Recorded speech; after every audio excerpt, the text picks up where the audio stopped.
98.5, the Sports Hub of Joe Murray. We got a full show tonight. We only got a couple more left before the Celtics open up on Wednesday night. The Bruins will be action, of course, tomorrow night here on the Sports Hub. So we got a full night to hang out with you here. And, of course, we'll break down everything that happened in yesterday's Patriots win in Tennessee. They win the 3-in-a-row road game gauntlet, which I said that very difficult to do. And how about this? This is where I wanted to start today. You can call in 617-779-0985. Okay? Call in. You can join us on YouTube, all that fun stuff. I have been wrong about literally everything this year, so I'll take the L.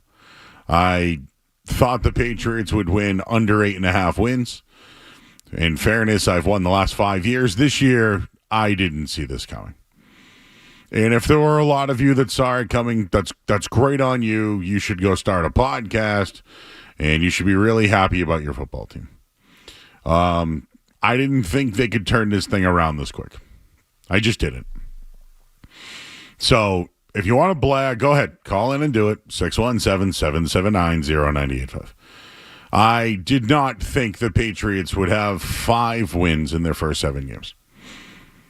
I did not think that.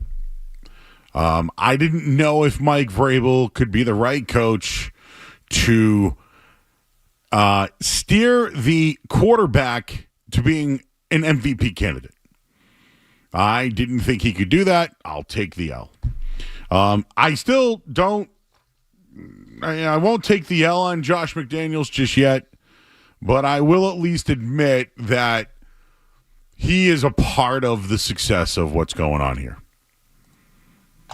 So if it makes you all feel better, I'll take the L on being wrong, because they're going to smash that win total. 5 wins right now. Unless Drake May gets hurt, they're going to blast through 8.5 wins. So I'll take the L on that. I'll take the L on Vrabel. But overall, this team, at this point, there should be expectations now. You know, at first, I think it was all about the rebuild, right? But now 5-2, with Cleveland coming back home, with exciting games against other quarterbacks, such as Michael Penix, Baker Mayfield. Like, hey, you'll get to see Dylan Gabriel. I'm sure you all watched him at Oregon. It's backup Shedeur Sanders. Like, they have the best defense in football. Don't you want to watch the best quarterback in the league go up against that type of team? So I think there's a lot to be excited about. I personally just didn't think they'd be here right now. I think it's amazing, the turnaround. And that's why I wanted to start tonight. When it comes to the quarterback and the coach, it's really what matters in the league. It's not a hot take. But did you really think the Patriots could get to this point right away? I thought the team could be better. I thought they could potentially be in a conversation of, path talk. No,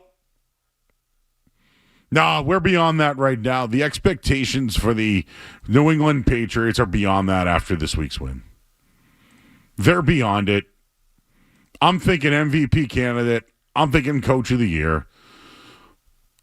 I'm thinking this team can win the AFC East. And I felt this way last week. Now I flipped. But the win yesterday, the Patriots now being 5-2, they made an emphasis on rushing and running the football. They did so. They ran for 175 yards. And coming into the game, the Titans gave up 133 yards per game. So I at least gave you that analysis this week. I thought they were trying to run the ball. They did. They crushed it. But because of that style and their defense giving up points right away again, they went down early, right? They were trying to really focus on the run game. They weren't pushing the ball down the field with Drake May just yet. If you remember one of the touchdowns, Craig Woodson got beat deep. He kind of got tied up, wasn't there for the secondary help. And he kind of blew past Marcus Jones in the game. But again, Jones thought he had the help. The Patriots did respond. Drake May threw an amazing pass to Hooper, who had to go over the defender, which made a great play. But it was a play that nobody else was going to get to or could have been turnover worthy. I thought it was great.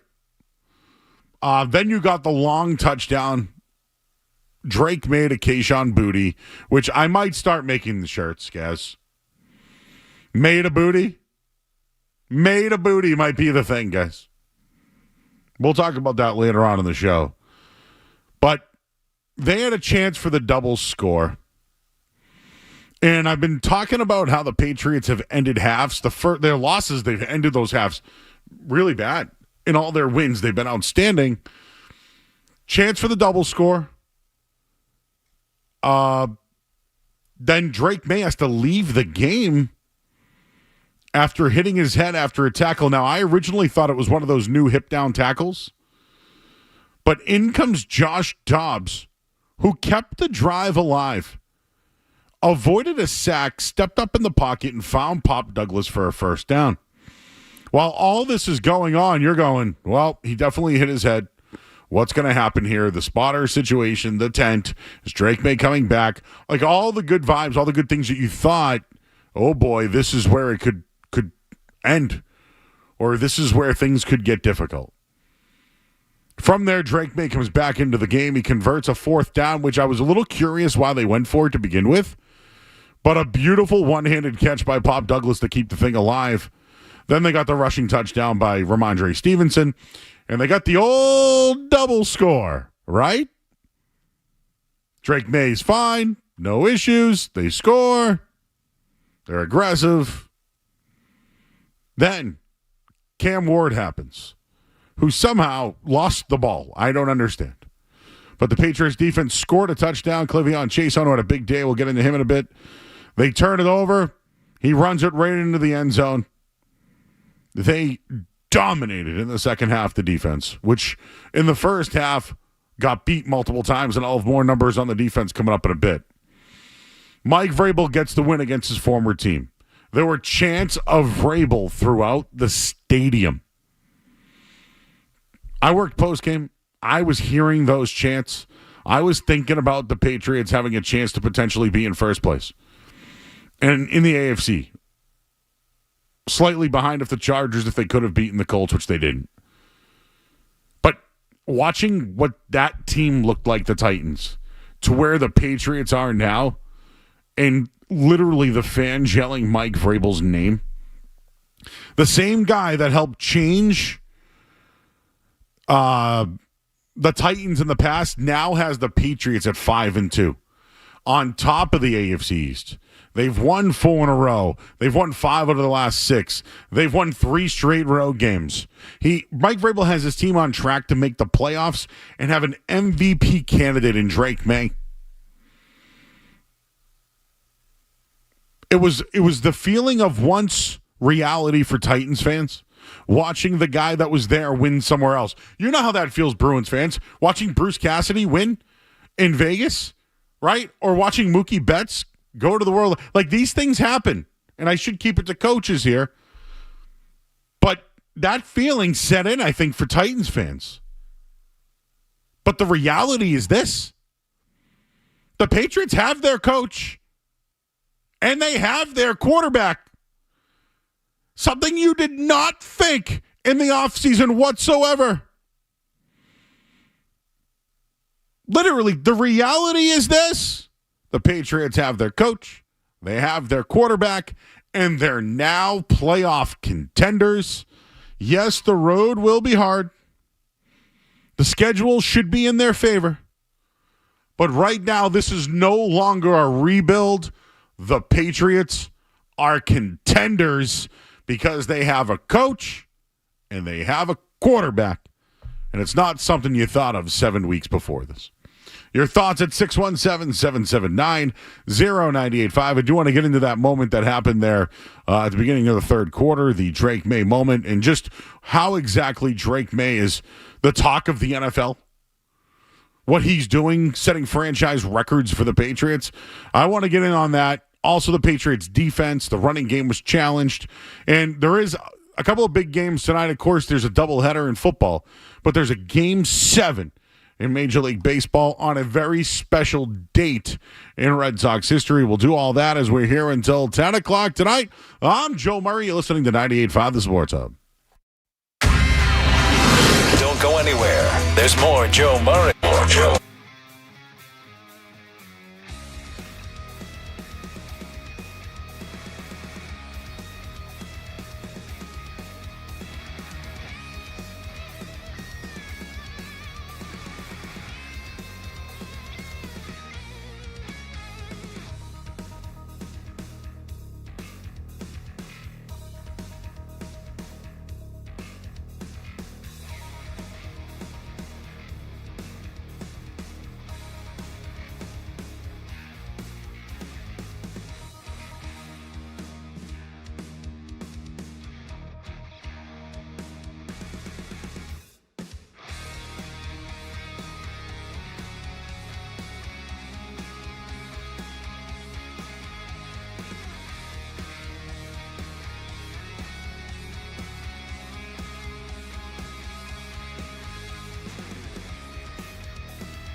here on 98.5 The Sports Hub. I'm Joe Murray. Are people excited about the win? Were you scared when Drake May went down? Let's hear from you. 617-779-0985. I guess I should get it on the YouTube. Just go to youtube.com, search 98.5 The Sports Hub. And it'll pop you right in. I already see our buddies in there. Ryan's in there. Sir Droids. You got the info. Oh, we got them all in there today. So a bunch of people watching right now. You want to get on the path, 617-779-0985. I was concerned. I was here at the station, saw that he went down. I was like, wow, this is the moment. And to be honest with you, you just heard the clip there. I thought Zoe was in the moment of this is unfortunate. So to be critical of the play, Drake May's got to get out of bounds. I'm not saying change the way you play. I'm not saying don't be the runner that you are. Just be smarter about living for another day. It's no different than throwing a bad pass to live to another day to have another chance to throw. So I think this is a teachable moment. I think they'll show the tape, and he'll learn from it. But those are the little things that could really end the season. He's hit his head a couple of times. Like right now, that's the thing with Drake May. I mean, we haven't really seen any other injury, knock on wood, but like the head thing, we saw it earlier in the year, and then it comes out yesterday, and the spotter brought him in. I did like how he ran back out there. I'm not going to sit here and say he wasn't concussed. I don't think he was, and the spotters wouldn't have let him play the game if he was. All I'm trying to say is it didn't affect his game at all. He's back out there. He was fine. Hopefully he's not on the injury report this week. Just a couple of things. I thought Drake May was flawless at times. He threw 2 touchdowns, 0 interceptions. He had 284 yards, 2 touchdowns, and only 2 incompletions. I can't even remember the 2 incompletions. He added 62 yards on 8 scrambles. He did admit late in the game that potentially being quick to take off at times. 8 attempts, I guess, is a handful. And he did go to that medical tent, which you don't want to see. But he's healthy, playing at an elite MVP level. It's now the Patriots have now scored before halftime for the second consecutive week, and the deep passing game was going once again. May went 2 for 2 for 61 yards and a touchdown on passes over 20 yards. Last week, May connected on 4 deep balls. So now over the last 2 weeks, he's 6 of 7 on deep passes. I was impressed by the 11-play, 93-yard TD drive. It's the longest of the year. But these big plays on long drives are becoming a Drake May staple. Remember that throw to Mac Hollins? I thought that was a beautiful throw. May is playing so well right now. He's breaking Tom Brady's franchise records. May now holds the Patriots record for completion percentage in a game. There was a time in the game where he connected on 16 straight completions. So when you look at some of these ranks for Drake May this year, QB rating, he's 5th. PFF has him as the 4th best quarterback. He's 4th in passing grade. Expected points per play, he's 3rd in the league. Completion percentage over expected, he's 2nd. He's just in the top 10 in every category. How about this? Pass yards, he has 1,744. He's 6th in the NFL.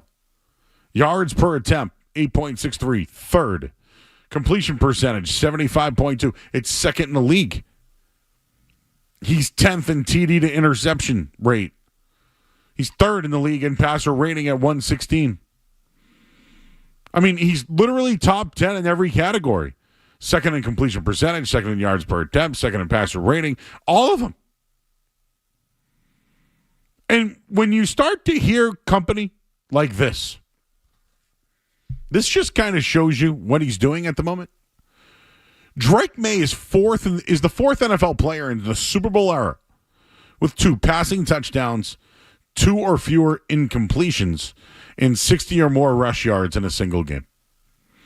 The name on this list, a couple of them. One, Lamar Jackson did it in 2019. He did it against the Bengals, too. One was RG3 back in 2012. He did it against the Eagles. The other is Hall of Famer Walter Payton, who did it in 1983. That's tremendous company.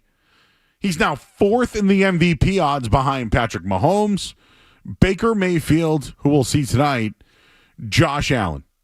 He's plus 700 right now on FanDuel.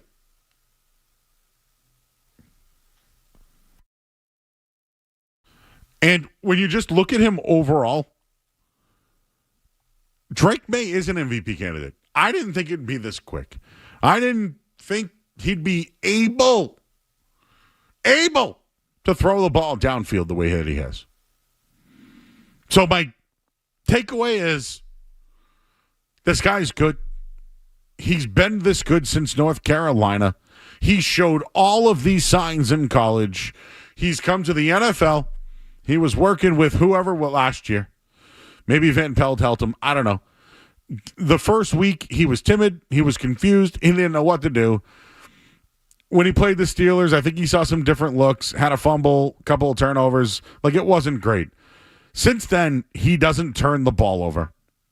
He's been throwing downfield more. And I know yesterday they really tried hard to get the running game going. But I think this Patriots team, they're at their best when they're one-dimensional and throwing the football. And I think this week might be a different opponent. I do think this is going to be a hard-nosed offense versus defense, grind it out type of game. That's what I'm anticipating. But in the end, Stefanski, Gabriel versus May and Vrabel, I think we're at a point now where the quarterback and the coach will make a difference in the final score. And to me, I didn't see this coming whatsoever. So they're 6.5-point favorites this week. I think the line's a little high. But overall, I think the Patriots defense, which I don't even know if they've been scheming the last couple of weeks, they definitely are much better in the second half. I'll give you those numbers coming up in a little bit. But make no doubt about it, the Patriots have their coach and their quarterback. And that quarterback is definitely on an MVP run right now.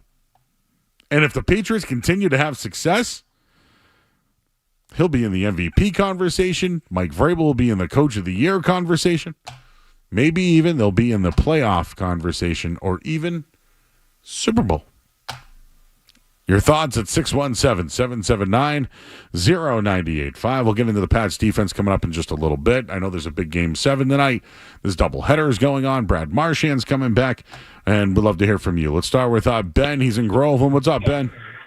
Hey, Joe. How's it going? I can't believe this. Last year, I counted them winning 3 games, right?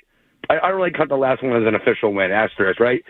So the over-under comes out 8.5. I know you bet the under. I'm about $100 better, Joe. And that is easily my largest position in the future of the year. I did some bad juice, bad odds, under 9.5, under 10.5. I had no idea that they would do this historical turnaround. And so now I feel bad kind of betting against my team because when they win, I'm happy, but I know that this bet ain't cashing. So I think in the future, I probably won't bet any futures against the Patriots anymore because it takes the fun out of Sundays.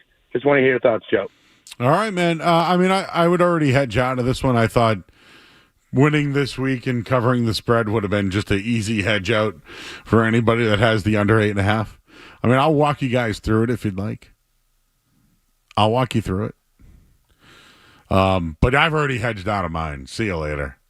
8.5, they should right through that thing. Just a Ramondre Stevenson run, just Joe, what about McDonald's in May, is what he said. Does he mean McDaniels? What about him? I already said I was wrong. What else do you want me to say? Want anything more than I was wrong? What do you want me to do? Want me to get on my hands and knees and beg to forgive me for being wrong? But when I'm right, where are you? It's okay. We we'll just live to see another day. How about that? All right, your thoughts on the Patriots' Drake Mays MVP campaign at 617-779-0985. Let's do some betting talk. Matt's in the car. What's up, Matt? What's up, Matt? Joe, how you doing, buddy? I'm all right. How you doing? I'm all right. FanDuel's been down all day, and there's another one too. They're not up and running. I don't know if you guys have heard about this. Yeah, there's some sort of solar thing going on that's impacting the world. Joe, too much technology is never a good thing. Yeah. That's the problem. Yeah. When stuff like this happens, right? Hey, listen, man, I just want to get on my sites and make sure it works. That's all.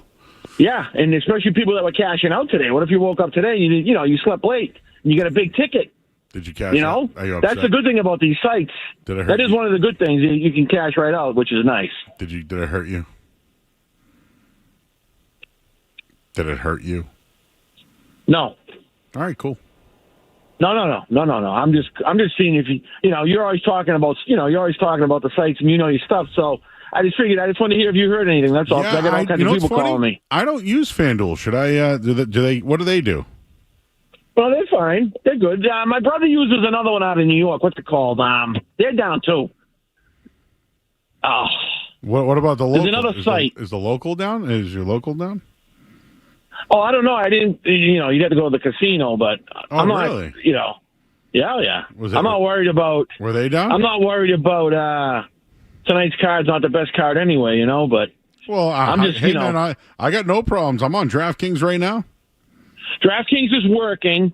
Fanatics, the one out of New York, is called Fanatics. That one's down too. Fanatics, just the biggest. Yeah. They're down and FanDuel's down, so I'm getting all the phone calls. What's wrong with the site? I'm an IT guy, Joe. You sound like a fireman. No, I'm just a blue collar. I'm just one of those guys they always call for. Who do you like Sunday? I'm old. The old school Boston guys. Who do you like? Who do you like tonight? I think Detroit. I like Detroit. I'd bet Detroit if I had to. Yeah, 6 points. Tampa's due for Detroit coming off a loss. They're solid. And in the late game, I don't know. Tough one, but I guess people like Seattle. But I like to go the other way, Joe. I was going for the trap game against New Orleans. The Pats, nope, didn't work. Yesterday, the trap game, 3 in a row on the road. Nope, that didn't work. The New Orleans game. Pats were on fire. Yeah, bro. Appreciate you, man. What was his call about? Just the issues? Yeah, that's Colin. I think it was about the sports books going down. Okay, that was the take. The sports books were down. Yeah, he just wanted to inform. Okay, I think that's why I let it go a little bit because I was like, "Where's the take?" I don't know if he particularly had one. It's been a theme. Were you here Friday night too? I was not. I was listening though. Oh, Friday night we had a guy. I don't know his take. How about Zach in the car? Zach. Hey, Joe. How's it going? Hey.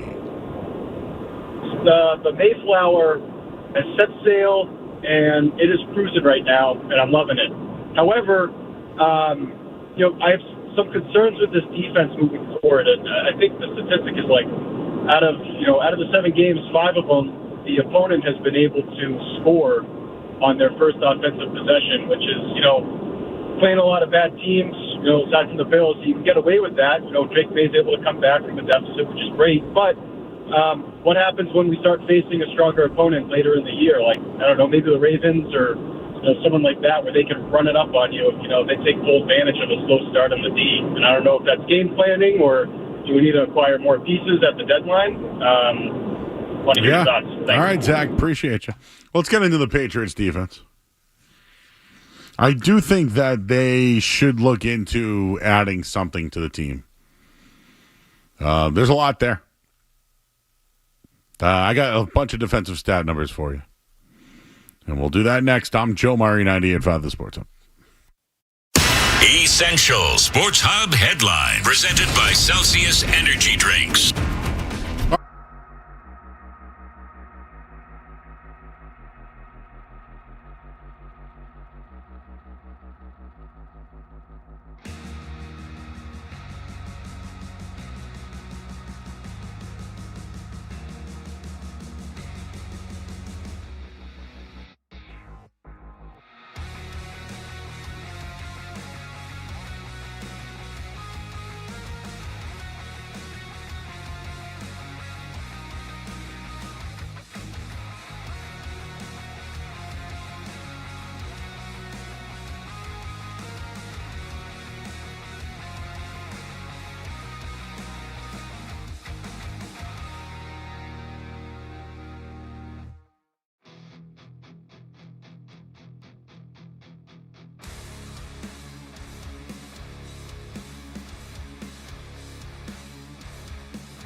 The Patriots are celebrating in the end zone as Caleb on Chason able to holding, take the football offense, in for a score. Penalty decline, result of the play is a touchdown.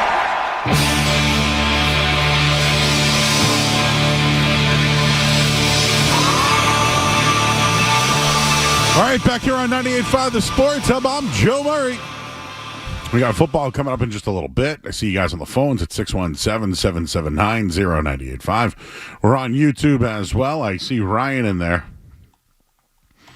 shouting out Serge Royds, Einbein, Terrence, excuse me. Brian Griffin's in there. We got the whole crew hanging out with us tonight. Ryan and Malden as well with Russ Fox and the Boston guy.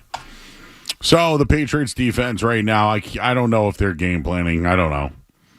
Feel like they're just out there in man schemes and just, hoping to just play regular football with help over the top. We have seen at times this year they send the blitz. We've seen, they're very good at stopping the run, no doubt about that. But giving up touchdowns or points in the first quarter in 5 out of 7 games is not good. It's just not. And I'm not trying to be, I think it's great what the Patriots are doing, but they're doing this being one-dimensional, barely running a football, and also the way that their defense is playing. Just face it, their defense just hasn't been good enough. They've given up a score in 5 or 7 games out of the opening gate. The Titans' offense in the first quarter this year, they had a combined 9 points. They scored 10 against the Patriots in one quarter. Now, Marte Mapu, I thought, was really good on 20 snaps yesterday. He had 8 tackles, a pass breakup. Clavion Chason, as you heard in the highlight there, had 2 sacks, had the hurry, and then scored a touchdown. He's at 4.5 sacks now for the years. So he's moving up those ranks. The Marcus Jones interception late was good, even though he made up for getting beat earlier. Milton Williams has been spectacular. He's worth every single dime. Harold Landry had a big sack versus the Titans against his former team. So those are all like the good things that happen, but when you look at the Patriots defense, there's just a few things when it comes to that defense. First half, in the first 5 games, the Patriots defense has allowed first half points on 7 of their opponents' 23 drives. This is the Joe Murray research team came up with this one. So 7 out of 23s, this almost 30%, 45 points, 6 touchdowns, 1 field goal. In their last 2 games, the defense has allowed points on 7 of the opponent's 9 first-half drives. It's 78%, 29 points, 2 touchdowns, 5 field goals. The Patriots' defense has progressively improved in the second half of games. In the first 2 games of the season, the defense allowed scoring drives on 5 of 10 second-half possessions, 50%, 19 points, 1 touchdown, 4 field goals. In their last 5 games, the defense has allowed scoring drives on 6 of 22 possessions. It's 27%, 33 points, 4 touchdowns, 2 field goals. So when it comes to playing teams under 500, the Patriots would always struggle. They'd always struggle. They went 0-6 in 2023 and 1-8 in 2024 when they faced an opponent with a losing record on game day. This year, though, they're 4-0 and facing an opponent with a losing record. So they're winning the winnable games. Right? They're winning winnable games. But when it comes to the Patriots, they do need to start looking at some players to fill out that on their defense. The name I'm going to give you is Stephon Gilmore. He's available. He's out there, played for the Patriots. The Colts are in first place. I'm sure money's probably not the issue. But there's all this talk about guys who could be available or guys who once played for Mike Vrabel or whatever. But when you look around, I think there's a spot for him here. And I don't think Carlton Davis, I'm not crapping on his game. There's just times where he gets beat. I don't think it could hurt to bring in another guy. But in reality, they need a pass rush. They need a pass rush. They need to get another guy on the outside. Now, I'm not saying it needs to be Trey Hendrickson, but I don't know. Matthew Judon was a scratch yesterday. Is Jalen Phillips going to be available? Are there people that are going to start moving on because their team stinks? The reason why I start with Miami is because they stink. But in the first and second quarters this year, the defense, games 1 through 5, they've given up 9 points. In games 6 and 7, 14.5. In the third and fourth quarters in game 1 and 2, they gave up 9.5 points.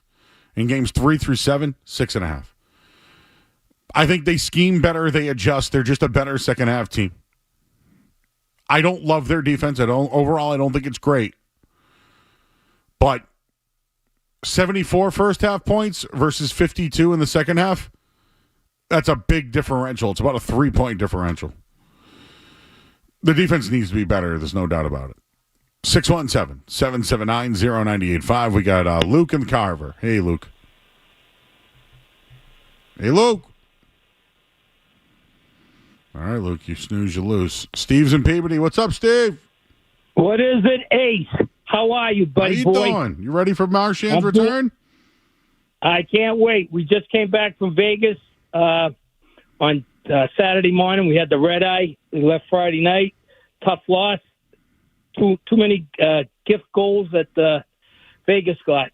But on the Patriots, listen, the negativity in this town sucks.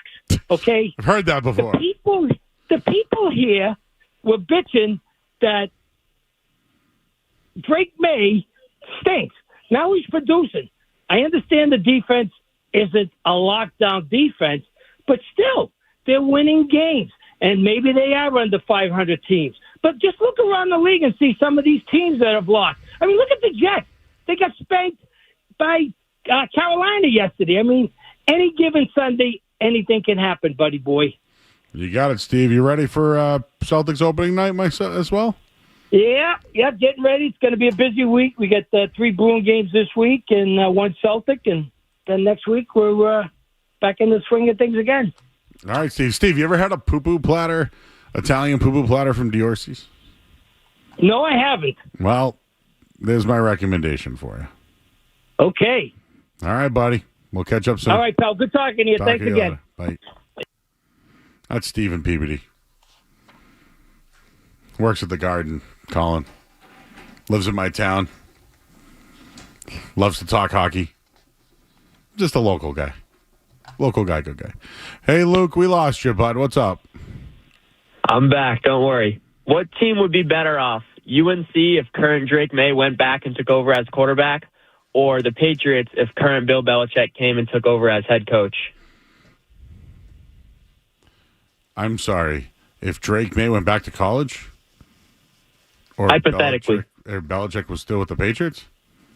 Yep. Who'd be better? What team would be better off? Yeah. Duh. Let's go to break on that one. Do I need to answer that question? No, I think it's pretty self-explanatory. Drake May back in North Carolina right now would shred the ACC. If Belichick was in New England, he'd be in a measuring contest with the owner every day. Go to break. I'm Joe Murray, 98.5 The Sports. More Joe Murray coming up on the Sports Hub.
to the count.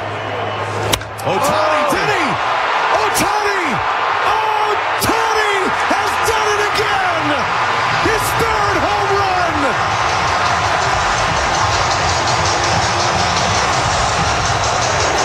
Take a bow, Shohei Ohtani. An all-time game for an all-time player. 3 homers. He makes it 5-0. And I think we might be looking at the NLCS MVP. Back to the Ohtani swing. 2 strikes, and this is where he goes, right? That ball's a little down, little out of bounds. 114 off the bat, and this one only 427. The opposite way. You know. They get 6 more outs. If you're either Toronto or Seattle, you're like, crap.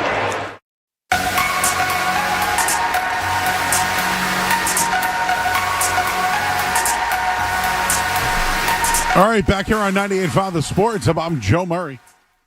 I just wanted to bring up the Shohei Ohtani game from Friday night. We'll continue the Patriots talk. I see you guys on the phones as well at 617-779-0985. I've been thinking about this for the last couple of days, but like when I think of individual experiences of my lifetime, sporting event, me being at the snow game, the tuck rule game, was the best event I've ever been to. Meaning emotionally, last game ever at Foxborough Stadium, Tom Brady's first playoff game, the Snow Bowl, the tuck roll, like that whole year. But when I think of the best individual performances I've ever seen in sports, give me a better one than what you saw on Friday night from Shohei Ohtani. 3 home runs in a clinching game, also pitched and had 10 strikeouts. To clinch the to go to the World Series. So I ask you out there, give me a bigger moment than that, because you can't. You can't. I'm sorry, you can't. Oh, Colin's looking at me. You go, what, he got one? I mean, I don't know. You could go back to maybe the Brady Super Bowls, the 2016 one, 28-3. Yeah, 28-3 was a team performance. Yeah, but I thought Brady's Super Bowl loss against the Eagles, he had one of the greatest games ever.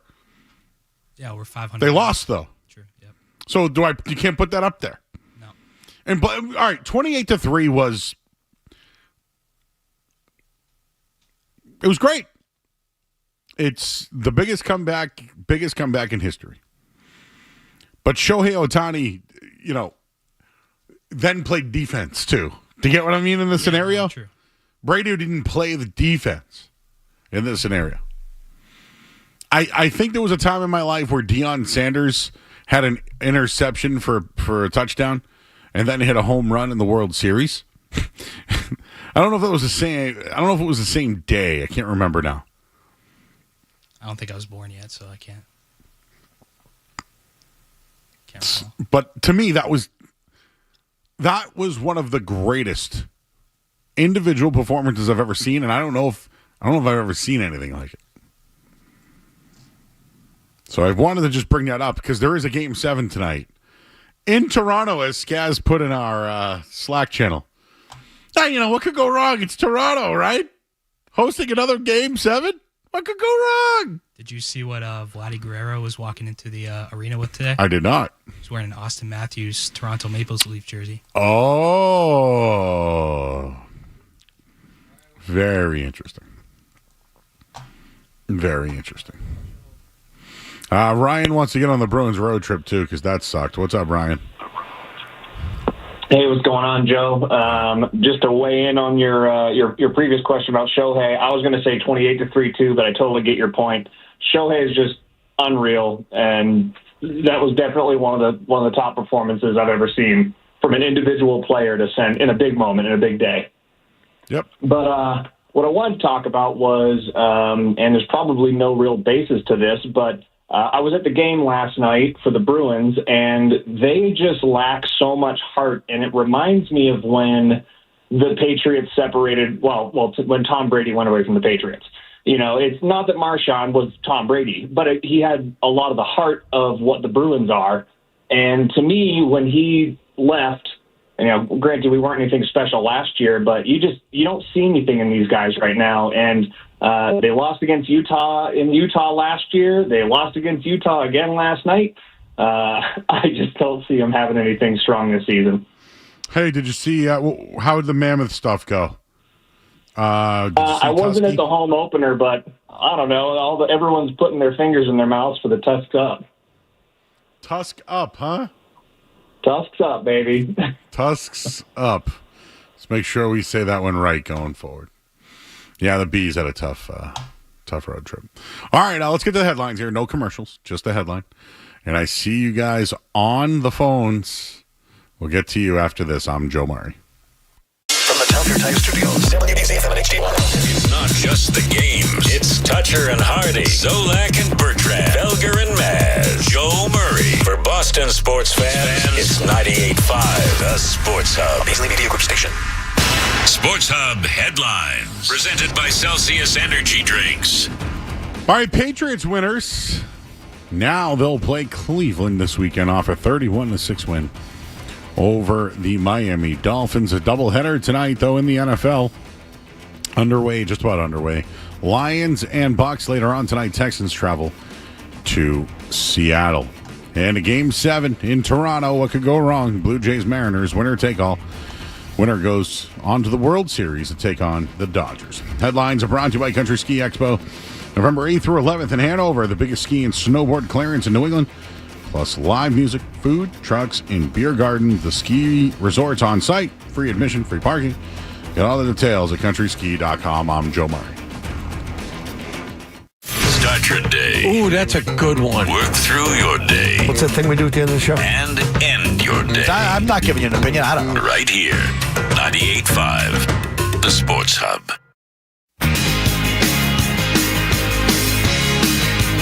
All right, back here on 98.5, the Sports Hub. Started with it's all about the coach and the quarterback, and that's exactly what's going on with the Patriots. It's absolutely what's going on. Drake May is on an MVP campaign. All the numbers show you. And I mentioned how their defense has been struggling. 5 of 7 games. I don't love that they have to battle back after every game, but there are numbers that do indicate that they've been better in second halves. So let's hear what Danny and Quincy has to say. Hello, Danny. So would you rather have them bad at the beginning and good at the end, or good at the beginning? Okay. What difference does it make, Joe? Well, they gave up 13 points. They shut the Titans out in the second half.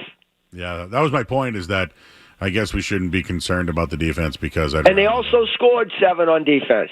That's against the Steelers, five turnovers, and the defense still held them to 21 points. And I know it's the Steelers, and you guys 5 turnovers in the NFL, you should be getting blown out. Yep. Okay? Buffalo, they gave up 20. New Orleans, they gave up 19. Carolina, they gave up 13. I heard Dumdero make the same arguments last night. I can't take it anymore. It's 13 points. They shut them out in the second half. Yep. And then I heard you bitching about the offensive line last night. I tried to get on. So it's not like I'm talking out of school behind Dumdero. Oh, no, okay? no. Well, hang on. Somebody asked me a question to give credit to the offensive line, and I just wanted to say the facts were they gave up 4 sacks, and basically 3 of them were from Jared Wilson. That's just fact. Okay. I wasn't crapping on the line. It was fact. Okay. All right. They also bludgeoned the other team's defensive line. Stevenson himself had 42 yards on 5 carries on the first drive, on their first drive. They ran for 175 yards. They ran the ball. So they bludgeoned the other team in the running game. They gave no holding calls. I don't hear it. No holding calls. Hey, Will Campbell false started, though. 1 false start on Campbell. That's okay? just all right. I'll give you that. 5 penalties they had. No holding calls. Okay? I mean, I guess so. We went from this team sucks to now what? Nitpicking on defense, giving up 13, and 1 false start by Will Campbell, who's played pretty well. He's played pretty well, considering he's got no arms. He's tall and he's got no arms. Yep. Yeah, I don't know what you want me to do. You want me to just we? No, I don't. I just don't know how you can be better. I already said I was wrong on the win total. I said I was wrong about Forget Vrabel. that. Okay. Joe, I said they were a 5 to 7 win team. So what the hell do I know? Okay? Okay. I'm not embarrassed to say it. I said it. That's what I thought. But yesterday's game, the defense made the adjustments. Isn't that what we always talked about? Belichick, start the game a little slow, right? Mm-hmm. And by the way, tell your partner, Dumdero, stop talking about Brady Belichick because he was 9 years old when they won their first Super Bowl. Danny, this is 9 what I years want to old. tell you. I can't speak for Mark Dundee. Well, I'm telling you to tell him. I'm going to give I'm you. telling you to tell him for me. I'm giving you his floor. He'll be on tomorrow with Felger. I've never been shy. Good. I'll bring it up then if I can get through to Felger. You tell him. He'll be with the dog, too. He was 9, 11, and 12 when they won their first 3 Super Bowls. Anybody who was that young has no business lecturing people like me what happened back then. Okay? So he's your partner on the post game. You dropped off at 6:30. I tried calling the show. Nobody picked up the phone because they probably saw it was me and didn't want to deal with me, which is fine. I appreciate you dealing with me tonight, all right? Yep. But I just can't, 13 points, any defense giving up 13 points in any game back in the day, the Patriots gave up like a touchdown on the last drive against the Giants in the Super Bowl, and people criticized it was all Belichick's fault. So now they're giving up points early, and they're buckling down late. So what do you want? Shutout? You want to shut out every game? Thanks, Danny. Appreciate you. What do I want? Sorry, Dairy Queen came, and I wanted to enjoy my Sunday while Danny was yelling at me. Yelling about Dundero. Skaz, you worked the game too. Should Danny get on you too? What do you want? I just push the buttons, Joe. That's all I do, especially on Sunday. You were there, so I just want to. You were a part of this. So I was, yes. So now I'm getting heat for something Dundero says. So I would like you to also take the heat, please. I'll take it. That's fine. The defense plays better in the second half than the first half. That's good, right? I would say good. What'd you think? Oh, you can't eat these ice creams, huh? No, not for me.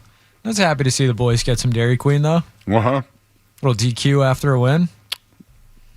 Intern Mark from Curry was very happy. Oh, yeah.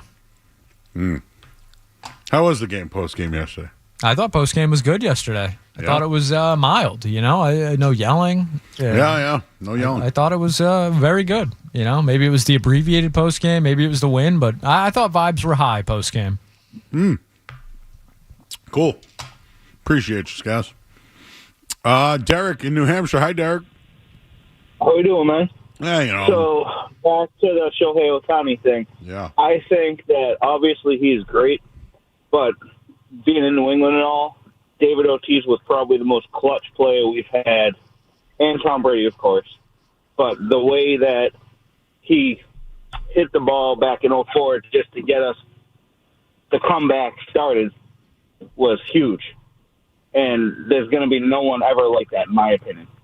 And I'm 36 years old, so I'm obviously a lot younger than most of you old-timers. Did you just call me an old-timer? Not you, just the old-timers, like Danny and Quincy. I'll call it Danny and Quincy, 100%. Thank you. I'm 43, so I'm older than you. Yeah, you got me by 7 years. This is really not that much. Yeah, right? I mean, Bill Belichick, what's he dating? A younger girl? Yeah, she's, what is she, like 12 years younger than I am? Pretty fucking wild. Oh, dump, Colin. Dump.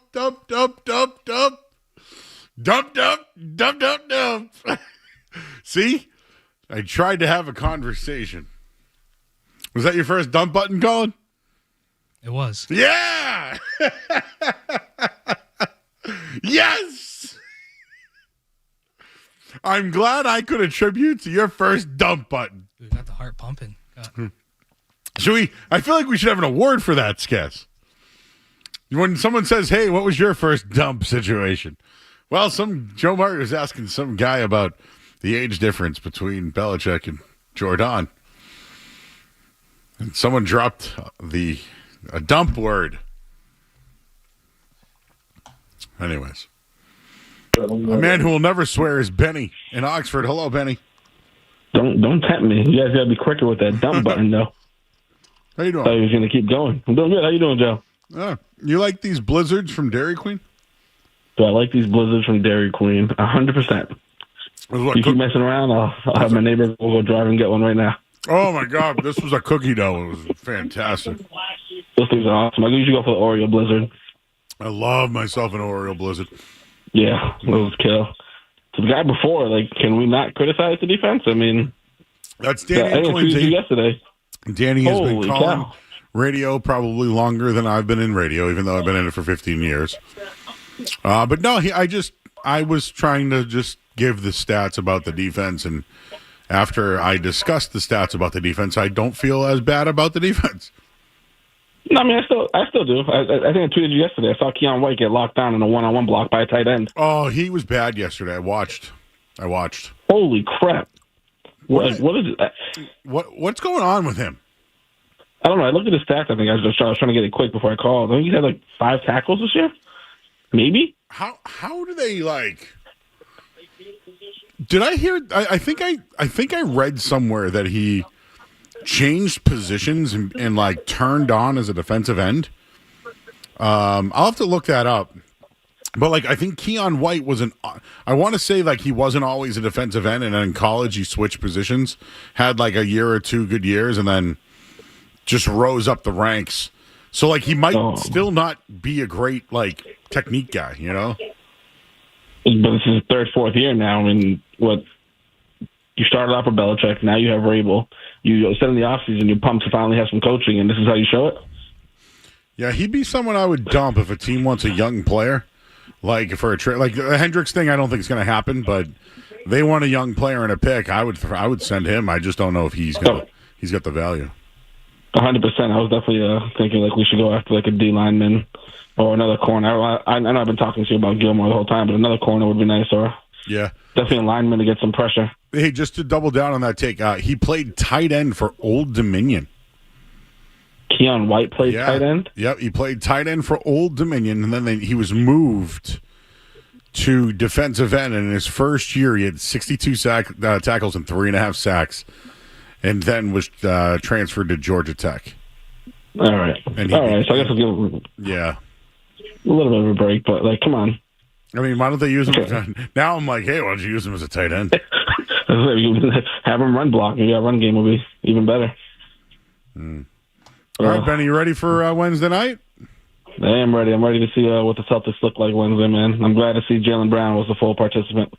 That's correct. In practice, good take on that one. We're going to talk about him later. But yes, full participant, no issues with the hamstring. Yep, I'll be at I'm bringing my boys to the Clippers game, so I'll be at that one. Oh! See how it goes. All right, man. Well, we'll be here every night. All right. Appreciate you, Benny. Thank you.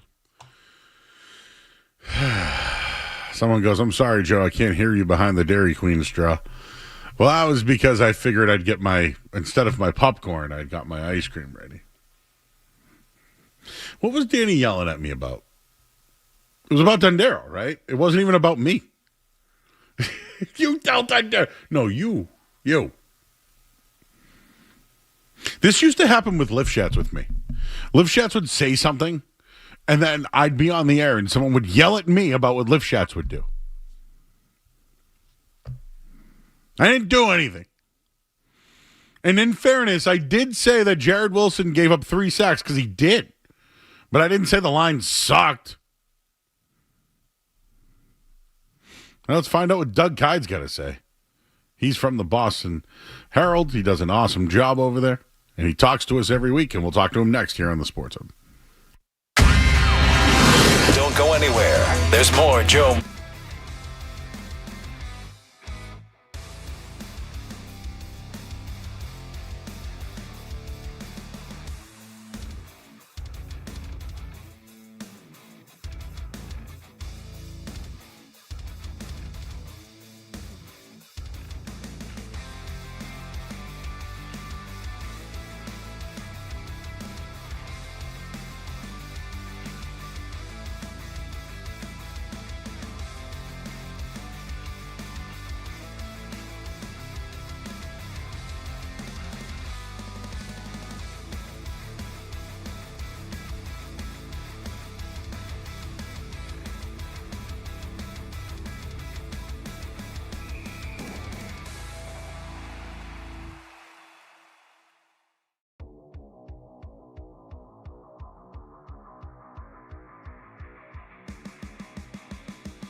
All right, back here on 98.5 The Sports Hub. I'm Joe Murray.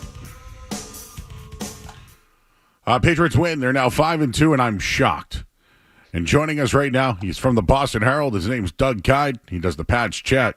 Doug, are you as shocked as I am that the Patriots are 5-2 in first place in the AFC East? And as we head into Week 8, they head back home for a nice little homestand and have a chance to win as 6.5-point favorites versus Cleveland this week.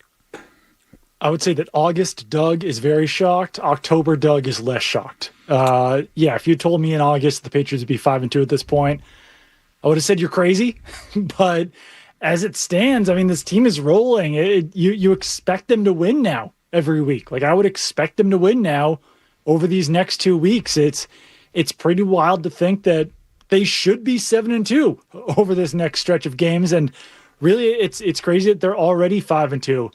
I did not expect the rebuild to come together this quickly.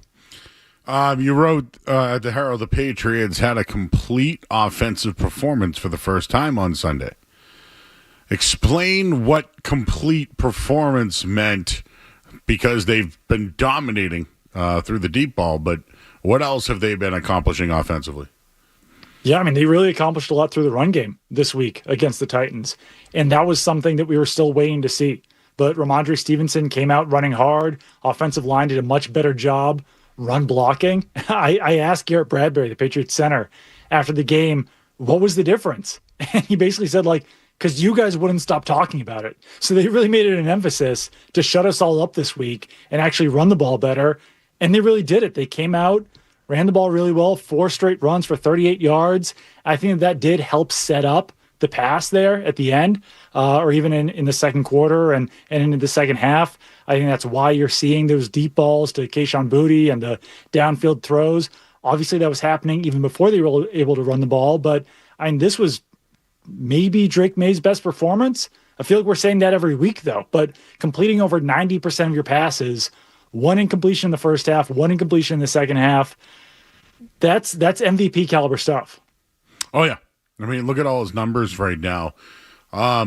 He's elevated to a point where I think even guys on his own team now are, wow, we always knew this kid could do it. You know, they're really rallying around it. One quote that I loved post-game was Pop Douglas just talking about how it's the first time the offense and the defense all get along and everybody's, on the same page. And I just, for a while here, I think a lot of us wondered about who the next coach would be, and it was Vrabel.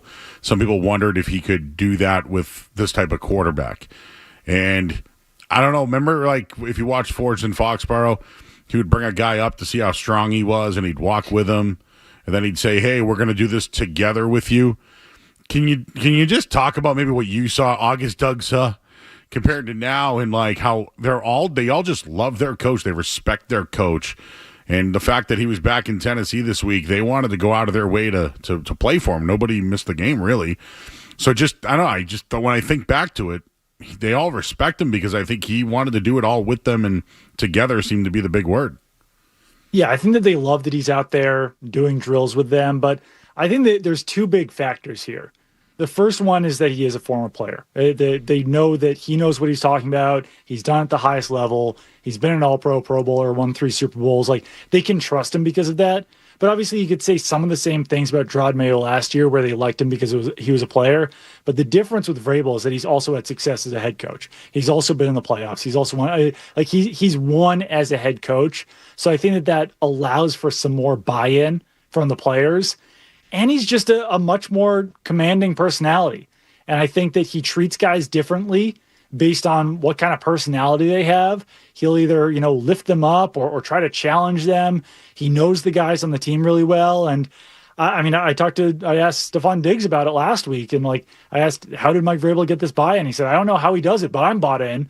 And that obviously has not always necessarily been the case with wide receivers like Stephon Diggs. So it's something's really working, something's really clicking. I'm not ready to say this is a team of destiny or anything like that, but it really does feel like all 53 guys are moving in the same direction on the same page right now. Absolutely. We're talking with Doug Kyte, he of the Boston Herald. Things got a little testy during the game. Mike Vrabel was doing his thing, and Simmons was showing the cry face on the sideline, and was a good back and forth, and I think early on things were a little tense, but they had the chance for the double score. They got it. On Vrabel's return to Tennessee, I felt like guys on the other team wanted to come and say hello to him and wish him best of luck after the game. And the Vrabel chants, I mean, I don't know. I wonder if that's a stepping stone for the season and for the team and like a together moment, because he didn't want to make it personal. It was business, but I think they all made it personal this week. Yeah, I think that he probably stressed to players like, hey, don't worry about me. This is not about me, because that's another thing that he does. He makes it about the players. That's why he's greeting every single player after the game. But yeah, so I think the players still rallied around Vrabel, knowing that storyline was there. And it's really kind of funny. I don't think this game could have happened at a better time, just storyline wise, with the Titans firing Brian Callahan right beforehand. I think that Titans ownership didn't want to see Mike Vrabel beating Brian Callahan in this game. I don't think that Titans ownership wanted Mike Vrabel to be the cause for Brian Callahan's firing. So they get it done ahead of time. And then obviously there's still that embarrassment factor for the Titans of like, really, we fired this guy, and now the team that he's a first-year head coach on is 5-2 and trouncing us, and we're 1-6 and floundering. So yeah, it was a good environment for Vrabel. I think that he's able to come out of there with a smile on his face, unlike, whatever it was 20 months ago when he got fired and things were disappointing. So just a good, finishes the circle there for Mike Vrabel in Tennessee. All right, Doug, this question's more of an opinion, but do you think Mike Vrabel's coaching philosophy is based off some things that when he was a player he didn't like regarding Belichick, and is using maybe some things he did like? Like, how are you seeing his style when it comes to the way that he was coached in the NFL? Yeah, I think there's definitely some different things there. I think even just like the way that the Patriots practice is different from how Bill Belichick did it, where guys were in pads once a week and, practicing guys hard and all of that. You don't necessarily see that with Mike Vrabel. So maybe that was him as a player being like, I didn't like that much. I didn't like this. And it's working right now. The Patriots are staying healthy. And I think that some of that is a testament to some of the practice philosophies. The Patriots defense under Mike Vrabel is a lot different than what the defense was under Bill Belichick, just from that philosophy standpoint as well. A lot more attacking, a lot more aggressive. The edge defenders are not asked to, set the edge and contain a quarterback. They're able to pin their ears back and get after them. So I think there is, but obviously there is elements as well where Vrabel's still a hard-nosed head coach. So he knows that worked with Bill Belichick, but he also knows that there is time to celebrate. There is time to let coaches go be with their families. So it is kind of a nice little bridge there. All right. Just a couple more on the game, and I'm sure you're ready for Game 7 tonight, right? Oh, God, I'm stressed, yes. Oh, my word. We'll get back to that before we let you go. You talked about some of the big plays in the game. The Hooper catch I thought was a great throw. It was a great play by Hooper too. Can you just talk about what you saw and your thoughts on the Hooper catch and the Boutte catch? And just when I think of Kayshon Boutte, the college player, I remember him being a standout. Like, he was a standout, then he kind of got hurt, got drafted, had the toes out of bounds. Remember that? Right. Kind of was buried, had the gambling thing. And he's now turned into like the top X performer for the Patriots. It's just, Austin Hooper is making backup tight ends making big plays. Guy that's 6th round pick is making big plays.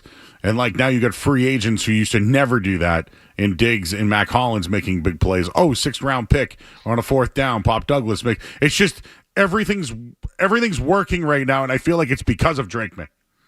I agree. I mean, I was just going to say that.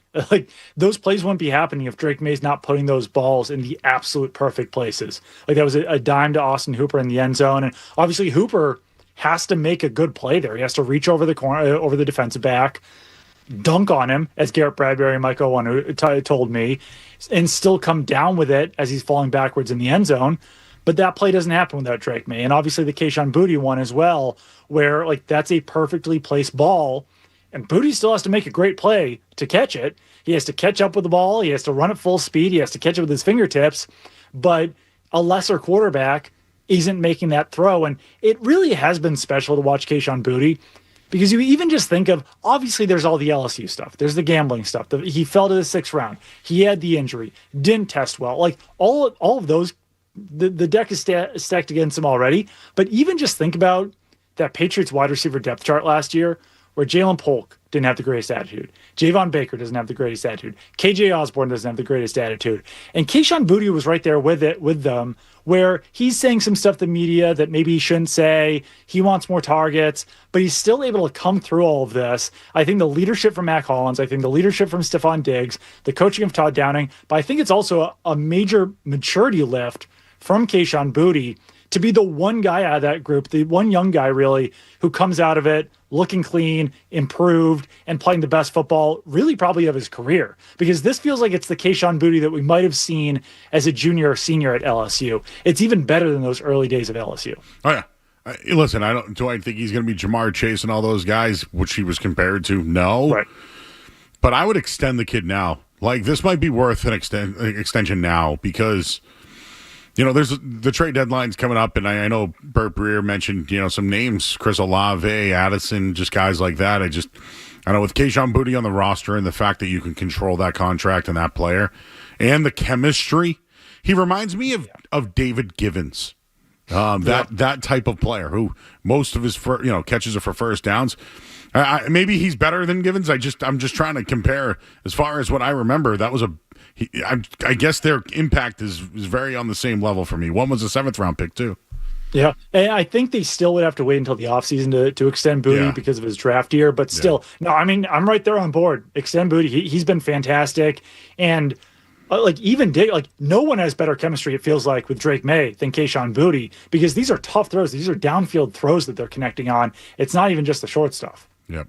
Well, I like them to extend him now, but I know legally they can't. So get a handshake agreement. I know. Just hey, let's lock this one up. All right, I got a question for you. Then I'll ask you about the Mariners quickly. All right. So I've asked guys this question. But if 1, 2, 3, what are the 3 reasons that the Patriots are where they are right now? I know it's easy to say Vrabel and May, but what is the third? What in your opinion, why are they where they're at right now? What's the third reason? This might also be Vrabel, but I would say the offseason additions. I think they were smart about it, and maybe even not in some cases smart about it, but it worked out. Look at wide receiver. We've talked about this before. But if they sign the guy that they want to in Chris Godwin, this offense is not as good right now. Stephon Diggs has been considerably better and healthier and everything than Chris Godwin, but they still made that decision when they did to sign Steph Diggs, and Robert Spillane has been really good at linebacker. Milton Williams has been unbelievable. Milton Williams has been great. Harold Landry's been good. Even Morgan Moses and Garrett Bradbury, I think, are playing better than people expected them to. The pass protection has been on point. So, yeah, I would say the free agent additions, even more so than the draft picks. Although Will Campbell obviously has been a hit, the free agent additions have made a bigger impact than the draft class so far. Although there's no wrong answer. Mine's ownership. I think that they realized they made a mistake with Mayo. They brought in Vrabel, and they spent some money too. So they let Vrabel control things, and there's no wrong answer. I'm just there's a lot. Definitely it's May. Definitely it's Vrabel, but there's a lot of other reasons why this team's where it's at. So you got Mariners and Blue Jays in Toronto. I mean, you got that on your side. What could go wrong tonight in Toronto? But George Kirby, Shane Bieber's the matchup. Mariners are underdogs, and it's probably because they're on the road. But I know you're freaking out, but what are you thinking tonight? I mean, Kirby just has to pitch well. The Mariners pitching staff was the strength of the team all year, and they've collapsed a little bit against the Blue Jays in this series and against the Tigers at times too. So Kirby has to come through. You got to see some MVP moments from Cal Raleigh out there. He didn't have a good game yesterday. Obviously a good game in Game 5 with a solo shot, but God, they got to refine that magic, because after Game 5, I was feeling really confident heading into Game 6, and they get beat in Game 6 badly. So this is stressful. I mean, it's good that the Mariners are even in this place where they could lose a Game 7, but I just desperately want to see them in the World Series. On the flight down to Nashville, I was even looking at flights to Seattle for potential World Series games. Wow. And being like, 7 a.m. flight out there, maybe an 11 p.m. flight back, like a long 24 hours in Seattle or something. But they got to get there first. So maybe I was putting the cart before the horse a little bit there. Is the football game tonight in Seattle too? Yeah. So it might be the least watched Seahawks game of all time. And last week on Friday, it was probably one of the least watched Huskies games of all time too, where there was it was Huskies Rutgers in Seattle on the same day as an elimination game, and now you've got the same thing here on Monday. So poor Seahawks, unless the Mariners game gets out of hand early, maybe not a whole lot of viewership for the Seahawks tonight. Though that game is at 10:00, so maybe fans could watch the rest of the Mariners game on TV, then head over to the Seahawks game. All right, he's Doug Kyte, everybody. He'll be freaking out all night. Go follow him on Twitter. They'll be at Doug Kyte. You can follow him there. Listen to the Patch chat. I was watching you guys live was it last night? Yeah, last night. Yeah, it was last night. Appreciate that. Now on CLNS. So happy to partnership with them. Good. All right, that's great. We have Noah Dalzell coming on from CLNS in just an hour or so with a Celtics preview. The one thing I will say that Hurley did though, he thinks that Josh Dobbs' performance was like one of the greatest of all time. He started talking about how the 12-yard pass was like the play of the game. I started laughing. He was like, "No, I'm serious." I know. So I had to put on my serious face. I couldn't even smile about it because he was so adamant about it. I mean, yeah, it was a nice play that he made. I said it was like a poor man's Drake May out there, but yeah, give credit to Josh Dobbs. Coming off cold off the bench, and he made a play out there. So good job by him. Yeah, well, listen, Josh Dobbs, he came in, he got the play, and maybe they. I saved the Drake May sliding stuff because I'm sure they're showing him video today. You know? I mean, he took a couple hard shots out there, and yeah, the one where his head bounced off the turf. It's you just got to get down. Do you know what's hard is like yesterday I'm doing post game and I'm trying to talk about like the concussion thing is a serious discussion. Like, and what I mean though is like, well, how do you know he didn't have a concussion? I don't know if he did or not. The spotters cleared him. Like he got cleared. Yeah, but he had the Jets last year, the Titans. Remember after the game after the Chargers game, he had to leave, and then this year the Steelers, he got pounced to the turf. Yesterday, I don't know. I'm thinking of his career. There's 3 last year, 2 this year. It's not going to stop. I just hope it's not one of these things we're always worried about the contact to his head. No, 100%. And I think that he just needs to know when you've got the first down or when you've got enough yards, just go down. Like it's got to be drilled into his head, and he's got to start doing it because, yeah, there's too many big hits, and his value as a rusher is huge. And I'm glad that he's feeling free out there and running well. But even if he picks up 2 less yards on a play, it's going to be so much more valuable for him. What are you thinking? Cal Raleigh, anytime home run? I like it. Yeah, I mean, he's still been on fire. He's got, 4 or 5 home runs already in the postseason. So plus I like 275 right now if he goes deep.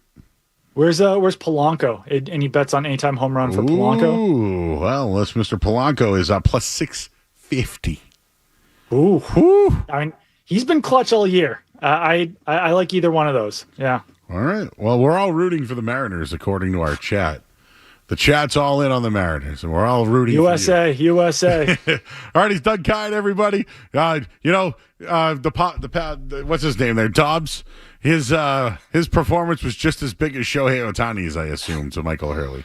Yeah, no, the Pastronaut. Michael Hurley, biggest Josh Dobbs fan on the planet. I did not see that coming heading into our podcast yesterday. But I did not big see Dobbs that. guy there. I didn't see it coming tonight on the show either, but here we are. We're doing it. All right, Doug, enjoy the game. Appreciate your time, man. And the Browns are good. Their defense, we'll talk about that next week, man. Appreciate you, buddy. Absolutely. Go M's. You got it. He's Doug Kyte, everybody, and he loves the Mariners. You know what, Mariners fans? What happens if you go down early in the game? You just watch the Seahawks game and hate watch? Is that it? That's why I like the Texans tonight, +3. For those that are wondering my pick.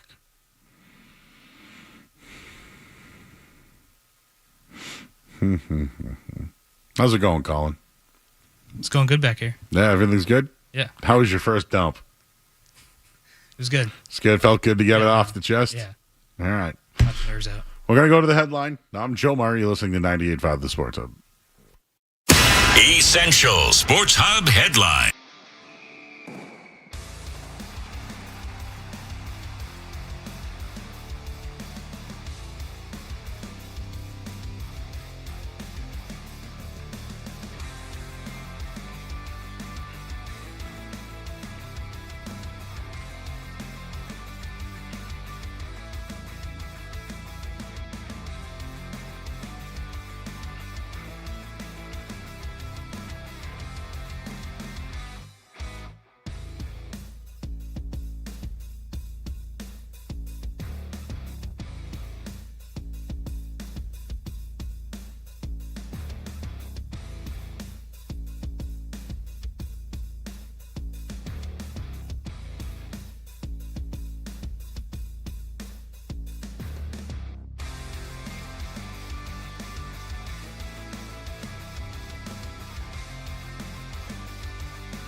LeBron. Do you know why? I think Jordan respects him, but doesn't take him seriously. LeBron's the guy because I just feel like you can see a testy Jordan versus LeBron. Or like LeBron get defensive or owned by Jordan. I don't know. You asked the question, I gave you the answer. Do you have one? I'd like to see like Anthony Edwards, like a guy that's tried to show he has that killer instinct. Like a young guy coming up, I think would be a good one. What about Tatum? They probably sat down so many times already. He's a Jordan guy. Yeah. They seem very friendly. Yeah, the Steph Curry one was just about golf. All right, Joe, let's head to Netflix for this next one. Netflix is developing a TV series about the Kennedy family.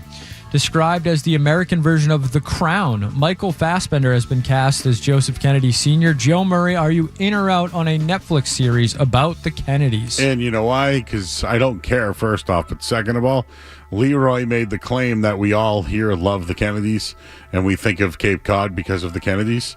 So therefore, I want this to validate Leroy's take. But therefore, I think the Kennedys are like controversial and polarizing, and are from here. Just think we might get a little more in.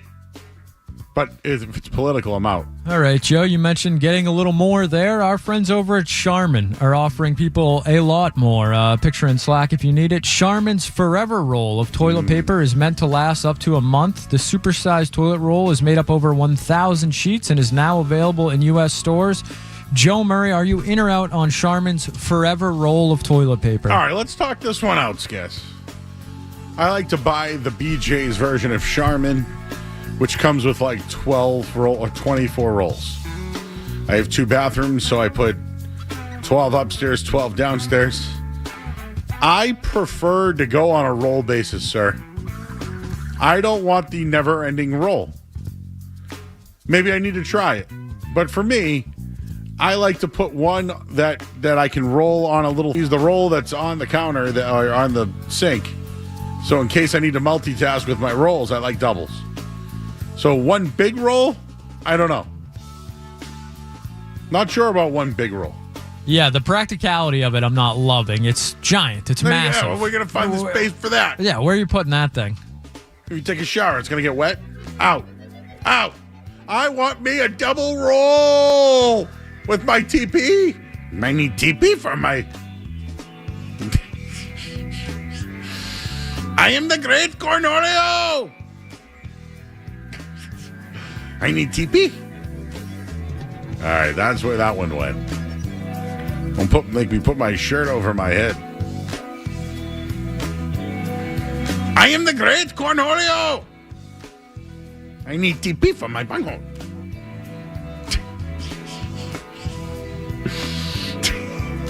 Next. Joe, that is going to wrap up the Monday night edition of In or Out. I am Cornelio.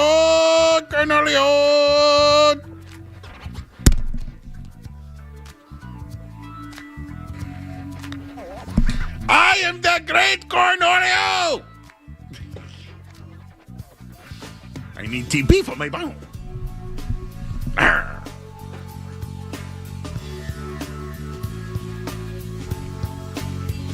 You ever look up what a bunghole is? No, Joe, I haven't. Does Mark the intern know who Beavis is?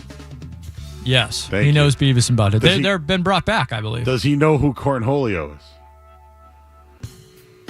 Yes, thank you. I watched a ton, but I feel like I was more of a Beavis guy. I think I was more of a Beavis guy because Butthead was kind of a, hey, Beavis, you know? Yeah.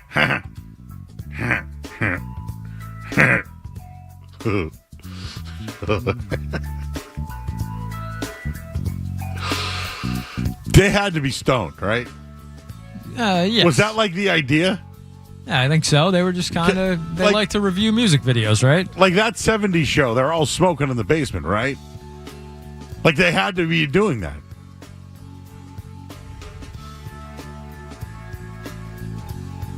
I'm the great Cornholio! All right, let's go to break. I'm Joe Murray. Well, actually, hitting a headline. We'll talk to you guys after this.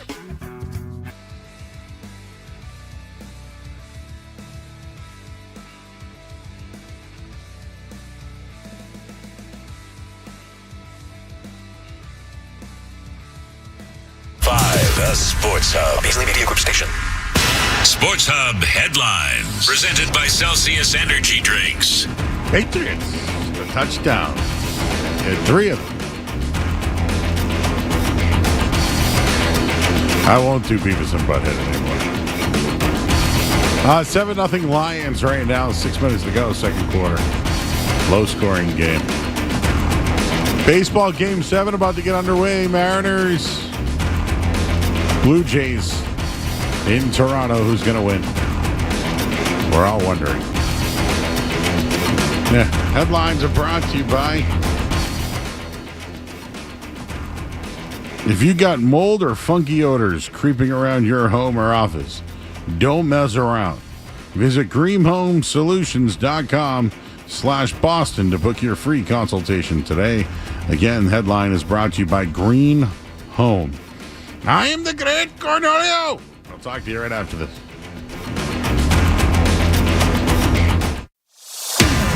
Here's Pasternak, high slot.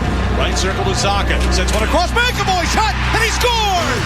The Bruins play here. Oh, we got ourselves a touchdown. Whoa, Nelly. Jahmyr Gibbs, a 78-yard rushing touchdown for the sophomore. From Alabama, whoa, Nelly. I'm Keith Jackson.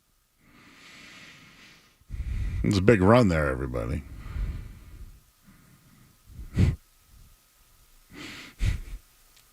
Hey, Beavis. Yeah. All right, I got to stop that. Jaylen Brown, everybody. Cleared at practice today. No restrictions. We're going to talk to Noah Dalzell in a little bit. She was at the media game for Joe versus the media. Skaz, I know you had an opinion on this. I don't mean to interrupt your Dairy Queen eating. Was I interrupting you? Oh, I thought you were eating Dairy Queen. Or was that calling out of the corner of my eye? You guys are having a party back there. I can't eat Dairy Queen, Joe. Come on. I know. Come on. No, not interrupting anything. When Mark's cutting video, Colin's running the board, we're people are learning back here. I'm doing Beavis and Butthead. Yeah. It's just another Monday on the Joe Show. Yeah, I didn't love the media game. I'm excited to get Noah's perspective on it. I don't think it was like some massive negative or bullying like some people have called it. It's just Joe being Joe. Yeah. I put my hood on, so everybody's wondering what happened, but it's because when I was doing my cornholio, my hood didn't go all the way over my head. Now I look like Spooktacular. Like I look like the... Oh, yeah, Skaz, this is what I wanted to ask you. My bad. I know Jake's talking. Yep. Hi, Jake. Oh, the Green Teamers podcast. Let's pump that up. You're looking at it right now. I am. Yes, me and Jake Seymour this year. We have a big Jay journalist in the mix. Jay Stu taking a little bit of a step back. He's a busy man. He will still be joining us at times. But yes, I will be hosting the Green Teamers podcast this year. We did our first episode on Saturday. I believe it released Sunday morning. Very excited. Jake is he's going to be boots on the ground, going to the Garden. He'll be there opening night. Press pass Jake. Press pass Jake. We're going to have some real insight, a real writer on the show. So, yeah, very excited for it. I'm sure we'll be joined by, Sean Silver at some point, Jay Stu. Yeah, maybe I'll get, Kyle Irving in the mix. We'll have some fun. So, yeah, the Green Teamers are back. Oh, yeah, I know we were going to have your boy on one night. We're working on that, right? I know, too many games. Yeah, we're working on that. So, what's Jake Seymour's starting five? Did you guys ever talk about that? He can't hear anything right now. We didn't really go hardcore starting five, more just because I think it's going to be fluid. I think Jake thinks it's probably going to be fluid as well. If not, I'm speaking for him. But so starting five opening night, none of us know. I mean, not for certain. I think you can have a good guess that it's going to be Pritchard, White, Brown, Kata Boucher or we don't know. Josh Minot. Why not Minot? It's my guy. That's your guy. How about Tom Thibodeau being at practice today, giving away his secrets to Jaylen Brown? Joe, this I believe Colin put this in Slack earlier. That was the first I saw it. It gave me real joy. Some schadenfreude even from Knicks fans. Just you can't love that if you're a Knicks fan. I know you beat the Celtics, but now you got your old coach hanging out with Jalen and Tatum, spilling company secrets there. So I think Tibbs is a good guy to always have in the mix. Everyone knows what he did here in 2008 with the defense of that team. And obviously Kevin Garnett was, the real reason. But Tibbs has always been a good defensive-minded head coach. Tatum and Brown probably both be playing, 48 minutes a night if he was the head coach of the Celtics. So I'm glad that's not the case. But I like Jalen's comments on it where, take all the advice you can get. It doesn't matter who it's coming from. And Tibbs is a NBA champ, respected guy. Like, can't hurt. They've had the Van Gundys here in the past. I think that's one of the things the Celtics are really good at is getting other perspectives, former coaches, fired coaches, whoever it may be, to come in and give them some perspective. Hey, this is how we attacked you. This is how we beat you in the playoffs. This is what we did. And all of that is good. I think if you're a Knicks fan, that would certainly irk me, but I think it's a good thing Tom Thibodeau was there today. And the guys all seem really into it as well. So I'm in, Joe. He's getting paid by New York, right? You got to think so, right? So they're paying him. Is there anything better than buyout money these days? What's Monty Brown doing this? He's you know what he's doing, Joe. It's on an island. He's got a little umbrella. There you go, his pina colada, and he's having himself a time. Thinking about making Joe umbrellas. Just an umbrella like that you put in a drink. Maybe it's a straw umbrella. There you go. Oh, I like that. Like Arnold Palmer has his signature umbrella logo. Now we need a Joe Murray one. I'm in on that. Do you think Tibbs, who's more likely to take Joe Mazzulla's job? Cassell or Tibbs? I would say Cassell. I don't think Tom Thibodeau's not for the Celtics. I think he's a good coach. He just runs his starting five into the ground. Yeah, just ask the Bulls. Or the Knicks. Mike Evans down again. Is he always hurt now? I think he's a Hall of Fame receiver, by the way. He's definitely a Hall of at least I think he's a Hall of Famer. You could argue he's a top 5 buck of all time, probably. And I know when he's healthy, he's still effective. But I don't like watching that. No. I'm kind of like, who's back tonight? The Bucks have been banged up in general. Buka's been banged up. Godwin's been banged up. Bucky Irving's been banged up. What's going on there? Who's their strength? Maybe they need, what's his face there? Mayo's brother. Bring him down. Bring him there. Or Alex Guerrero. Oh, yeah. There we go. Just what we need. All right, everybody. Well, there's your Celtics stuff. Did I have something else in here about the Celtics? Jaylen Brown. Oh, Joe Mazzulla was asked who would win a fight, him or Jaylen Brown. He said, if I'm going to taste death, you're coming with me. That was my mentality in football. If I was blocking somebody and I was going down, they were going with me. So I choose death. I think that was what I was supposed to say. Anyways, your thoughts, 617-779-0985. And we're going to talk to Noah Delzell, everybody. She works over at CLNS. Great reporter for them. She was a part of the Joe Mazzulla coaching staff versus the Celtics reporters. So all that, we'll do that next. I'm Joe Murray, 98.5 The Sports.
Our Celtics catch up from the offseason as the season opens up on Wednesday night. And who else but Noah Dalzell joins us here on 98.5 The Sports Hub. She of CLNS. Noah, how are you doing tonight? I'm great. Thanks for having me. Oh, absolutely. We have Bruins tomorrow with Marchand's return, and then we have the Celtics opening night. So we don't really have a lot of full shows to have the guests on. So we wanted to do a preview with you tonight. So before we get into the Missoula and the media game, because I know that's been very controversial here on this station, let's get the good stuff out of the way first. Noah, what's the Celtics starting five going to be on Wednesday night? If I had to guess right now, I think it'll be Derek White, Peyton Pritchard, Jaylen Brown, who may or may not play depending on his hamstring, which he tweaked in the final preseason game. And then Neemias Queta at the center, and most likely Sam Hauser at the 4, but I could also see Chris Boucher there. So we haven't gotten like an official starting 5, but that seems to be the most likely combinations. Okay, so essentially 4 wing players and a big. And this off season, they talked about running more. And God forbid you ask about, their play style, because it's about finding the 2-on-1. But just, I don't know, would that mean that Jaylen Brown would be playing the 4 position? I guess it's not how you start, it's how you finish. But is that really the way it's going to look? I think in theory he could be playing the 4. If you have Chris Boucher out there, he's playing the 4 alongside Queta. Like that would be their bigger lineup. But in all honesty, like it has become so positionless that it's not quite what it once was as far as having 5 guys on the floor that are playing a very specific role. The biggest question is going to be their rebounding. And I think there's no doubt that that's going to be a struggle for this team, regardless of which 5 are out there, just considering what they lost in the offseason. And so Jaylen, somebody who has never been like a huge rebounder, he's probably going to have to do a little bit more of that, especially if he's playing the 4. But yeah, you're going to see a team that is initiating more from the guards than we have seen in a long time, honestly. Oh, yeah, and Derek White's one of their best rebounders as well. So there'll be a lot of new faces this year. My X factor is going to be Josh Minott. I think he might be a guy that can maybe play that stretch 4 at times. He's just my guy. That's my X factor. But there's a lot of bigs. You mentioned Chris Boucher, who's been pretty successful off the bench in his career. Luka Garza got lost in the mix in Minnesota along with Minott. So I guess of the new players to the Celtics this year, which guy do you think will have the biggest impact to the team? Yeah, it's a good question. Honestly, I'm kind of leaning Josh Minott too, and I don't want to overreact just to the preseason because it's just a few games, but he was not really on my radar heading into the season. I hadn't heard a ton about him from the people that covered him in Minnesota. And then I think what his strengths are just fits in perfectly with what this team is trying to do. I think he's going to rebound. He's going to crash offensively. He's going to play super hard. He's long. He's athletic. Like he just gives them what they're, this new system that they're trying to implement. I think he's going to really thrive in it. So he's probably number 1 for me. I mean, Chris Boucher is the more proven player. So he's in the mix too. And honestly, he's been a lot of fun to watch over these past few weeks. Somebody that has gotten kind of buried a little bit in the rotation as well. This is a group of guys who are all eager to prove that they belong in the league because many of them, I would imagine, feel like they've been kind of overlooked in their previous stops.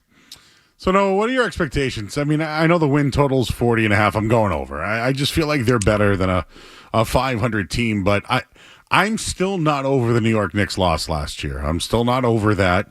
I'm still not over the fact that they literally traded away. I don't know how many pieces have moved on. 6, 7. How many? I mean, my expectations are that they're going to compete still, but the thoughts of a championship, I'm upset about it. I'm still not over it. So I want to be excited for the season. I am excited about seeing new people. But at the same time, do you realistically think that this team can win the Eastern Conference and still have a chance to be a championship contender? So first I'll say anything can happen in basketball. I know that's like the most cliche thing I could say, but in a million years, I would not have projected that the Indiana Pacers would be one injury away from winning the title or one game away, especially considering how they were playing earlier in the season. So I always say, like, I have my analysis, but then there's also the reality that any combination of guys can click, players can make leaps. Who knows when Tatum can come back? There's a lot of X factors. That being said, I don't foresee this team being a team that can make the finals.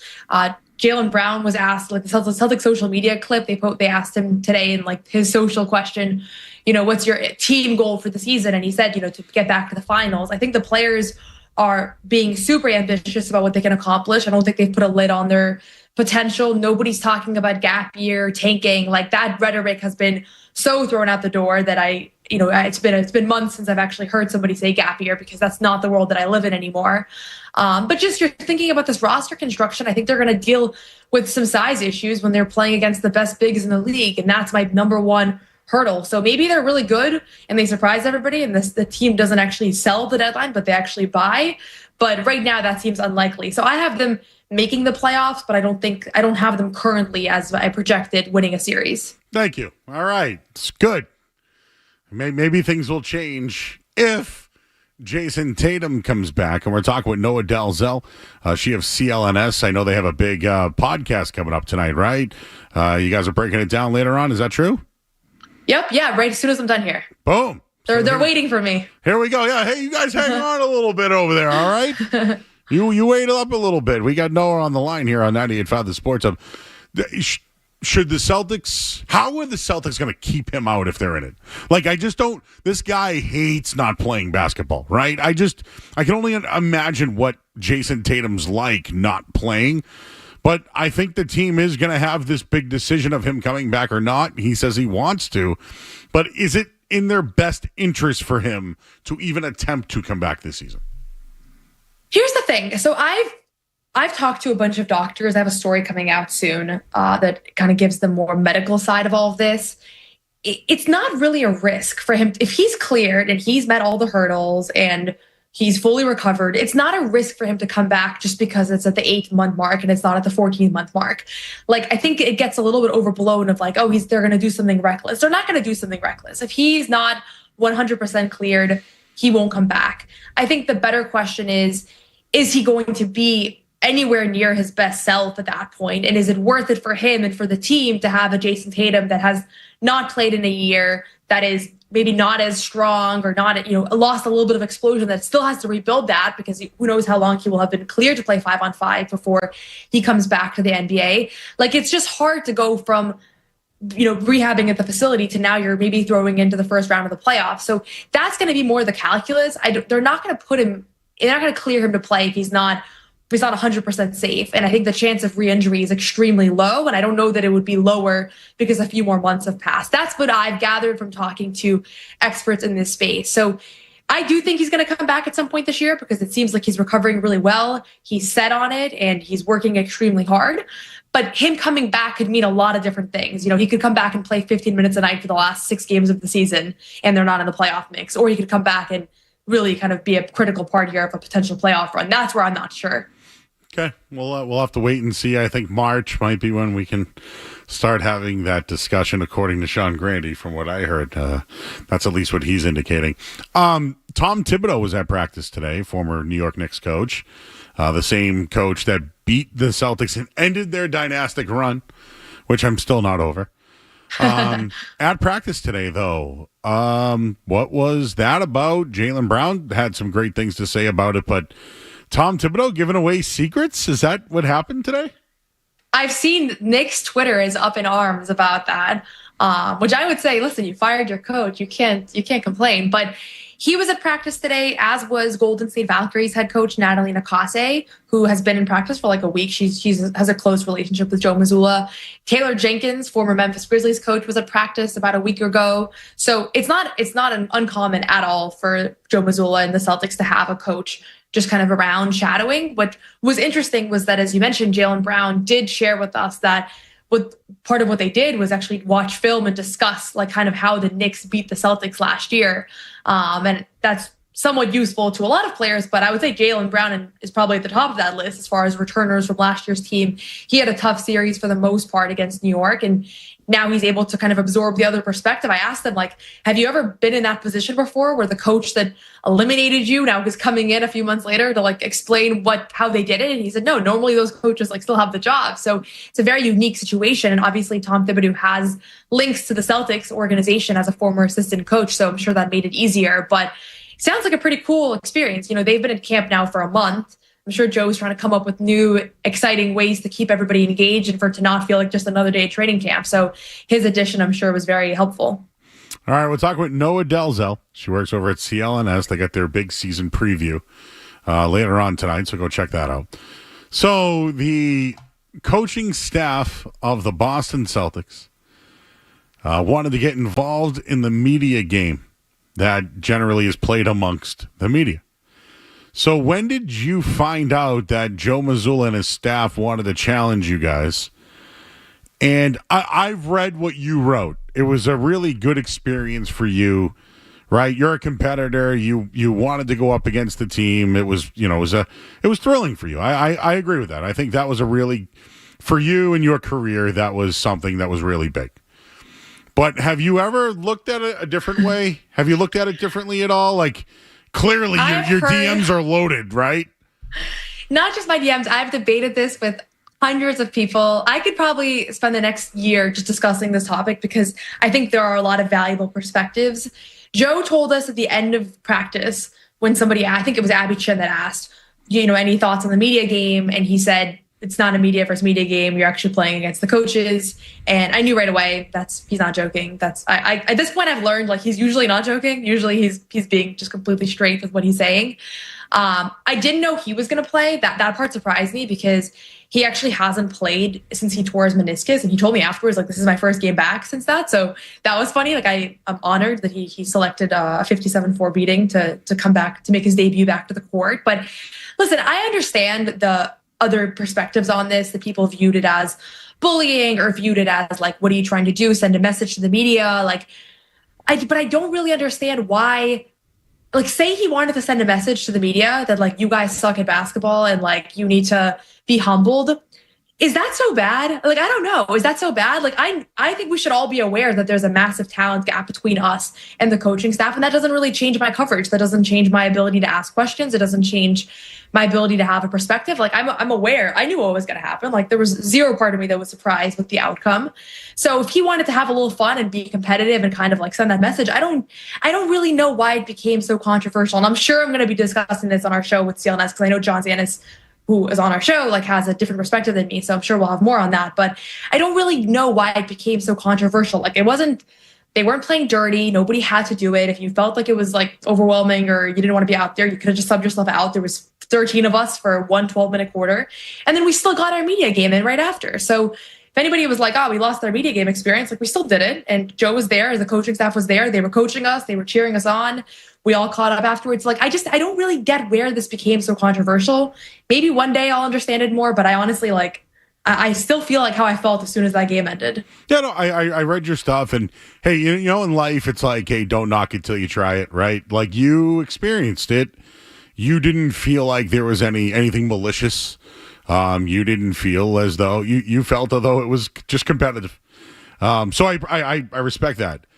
I'll give you the media side view. Give me I just think it's a hard-o move. Like the night before, you guys asked him about, how the philosophy on threes, and he gets upset about the 2-on-1. Hey, I've been telling you guys for years, it's about the 2-on-1.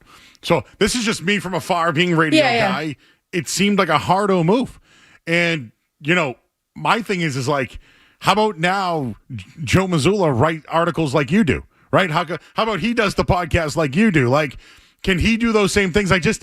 I think it's a lot to go up against former Division I and former professional basketball players as kind of like a, let me humble you. I know you had fun. And this is just from afar. It seemed a little hardo. That's all. Okay, so here's my one thing that I'll add for context, because I think part of why this became a big story was because of the fact that on Sunday night, Joe got pretty upset at a question that was a pretty innocuous question asked by Jack Simone. And Like, it didn't need to be a contentious press conference. They literally won by 30 that game, and then it became one.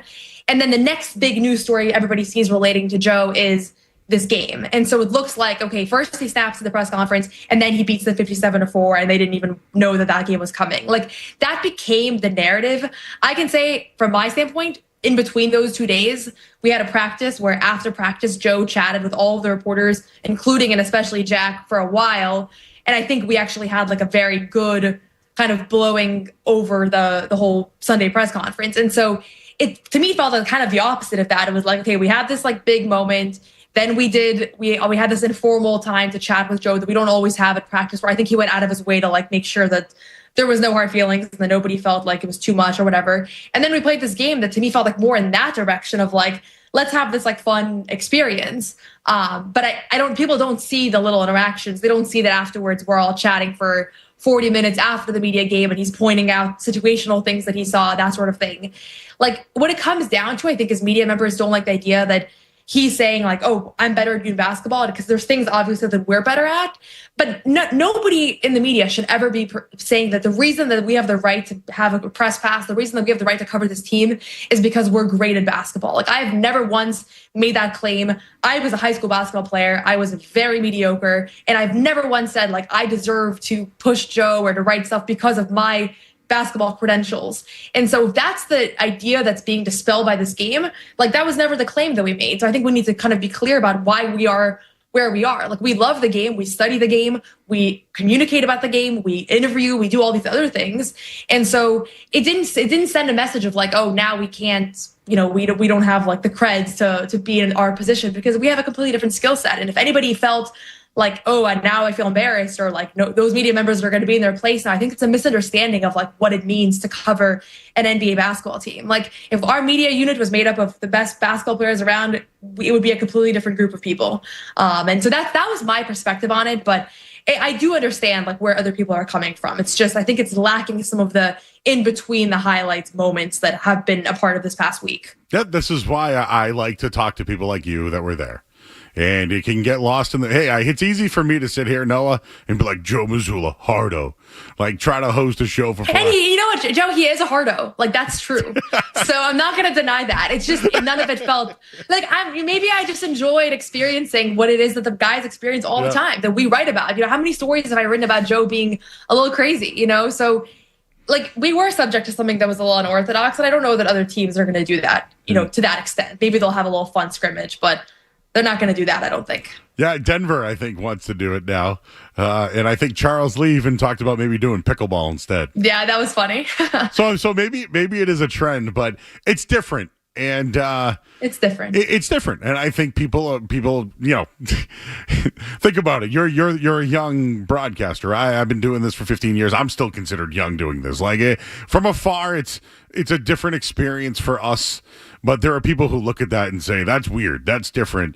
And I think it was coming off the night of him. But you mentioned there's a lot of things people didn't know because they didn't care to know, right? So I appreciate you at least explaining that. But yeah, I just thought it was I saw you. You were out there.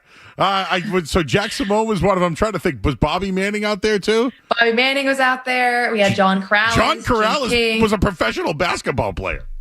He was.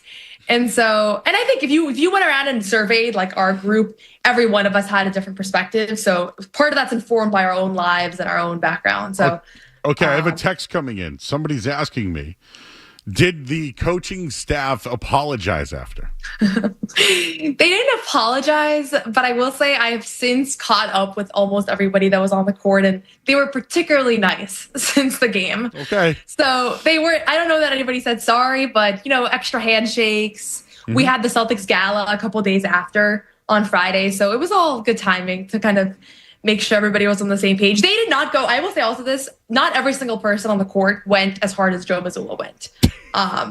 Like Emile Jefferson could be in the NBA today. He was probably giving it like 20%, which was more than enough. But yeah. All right. Well, hey, listen, if you guys ever need a banger down low that can set screens or whatever, I mean, I really can't run full court anymore, but if you just need a guy down there to just yell, I'm happy to do that sometime. We probably grabbed like 3 rebounds the entire game. So wow, we'd love to have you. All right. Well, I'm in. I know Skaz is in. I can see him back. Leroy was very upset. He did not get an invite. So I will pass the message along. But maybe it was. You know what? I'm happy for you. I'm glad that you got that experience, and I'm glad that you're able to talk about it and not take it personally. But yes, your DMs, people were sliding in there, really upset about the 4-point performance. They were upset. Yeah. It was pretty funny. All right. Go do your podcast. Noah, appreciate your insight. As always, good luck this season. Enjoy the game on Wednesday night. Keep up the great work. We'll catch up with you down the line. Awesome. Thanks for having me. Great. She's Noah Dalzell, everybody. They got their big podcast tonight, their season premiere. Go check that out over at CLNS. And, of course, she is happy about the game the other night. Joe is a hardo. I loved hearing that from her. All right. We'll take a break. I'm Joe Murray. You're listening to 98.5 The Sports.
in the world unrelated to sports. So sit back, relax, and get your mind in the game and listen to the word. Where do we start? I think college football right now is crazy.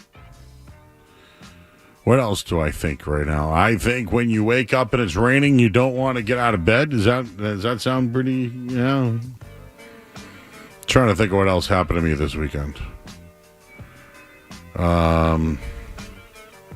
Oh, have you ever ordered something drive-through and gone back? Can't say I have. I did yesterday, Skaz. I went to a takeout drive-through place. Okay. And they had this $6 box, and I went, ooh. Oh, I saw this. I saw this in action yesterday. Yeah. But I also ordered a chicken sandwich. When I got said $6 box, there was extra fries in there, which I did order, but not a chicken sandwich. I would take the sandwich over the fries, I think. So I didn't look until I was like, I really want that sandwich now. And when I went in, I was about a third of a mile away when I realized. But there was a turnaround where I went, this is my chance. I turned around, booked it around, went and I thought about going back through the drive-through, but I said this calls for going back in. Hey man, how you doing, dude? Hey dude, I ordered a chicken sandwich. It just wasn't in there. He's like, oh, no problem. I'll make it right for you. I said, dude, no problem, man. I never come back, but you know what? I need that chicken sandwich. Need it. And I watched him make it. He used a huge chicken breast. Huge. And he goes, hey man, I really apologize. I go, you know what, man? Thank you. It was delicious. It was scrumptious. It was juicy. It was just tender. It was a lovely, lovely chicken sandwich. But you know what? It was worth it. I went back, and it was worth it. So I think that the next time you wonder if it's worth going back or not, it's always worth it. Always, always? It's like the taste of victory. Right? Anyways, I know Mark's back there, intern Mark from Curry College. Yes, he's hard at work right now, cutting videos. Okay. Well, friend of the show, Bird, for all you guys know. B to the R to the R to the D. Has been texting me and sending me clips of this kid from Curry College. That when I tell you, this is something we're going to do a social on. But what is some of the greatest performances you've seen of all time? I think Shohei Ohtani on Friday night might have been one of the best of all time. But now, Curry College running back Monty Quinn said, hold my Gatorade, my Celsius. He made history versus Nichols College. Nichols is the Bison up in Dudley, Massachusetts. You ever been there, Skaz? I think I've driven through Dudley. I can't say I've ever stopped up at Nichols. They got a Dippin' Donuts down there. Oh, Dippin' is good. You ever had a He's a South Shore kid, though. He doesn't know anything. I never heard of it. Mark, you ever Dippin' Donuts before? He can't hear you right now. Right. Yeah. Well, it's good. That's all I can tell you. Well, anyways, this Monty Quinn set an NCAA record across all divisions for rushing yards in a game. Quinn went off for 522 yards, 7 touchdowns on 20 carries. He averaged 26 yards per carry. You say 522 yards? So Joe Math is 26 yards per attempt. So every time he touched the ball and ran it, he rushed for 26 yards. I think I've had some lazy NFL Sundays where I didn't travel 500 yards that day. Nope. I traveled 522 yards to get a chicken sandwich. And back. 522 yards is ridiculous. It's too many yards. I mean, he only had 20 carries. Yeah, it's not like he had like 50 carries. So there was a kid when I played high school that the team was going to the Super Bowl, so they wanted to rest all their guys. He got 4 carries for 200 yards and 3 touchdowns. And that was it. That was his day, Thanksgiving Day. Remember how on Thanksgiving, then you go to your championship game or whatever? Now I don't know how the hell they do it. I don't know how high school football works around here anymore. It's still the same. You have Thanksgiving and then Yeah, you have Super Bowl. Thanksgiving, and like for example, if St. John's Prep and Xaverian play on Thanksgiving, does it even matter because they're going to play in the championship game a week later? Depends. Pisses me off. I hate that. Don't like that at all. Out.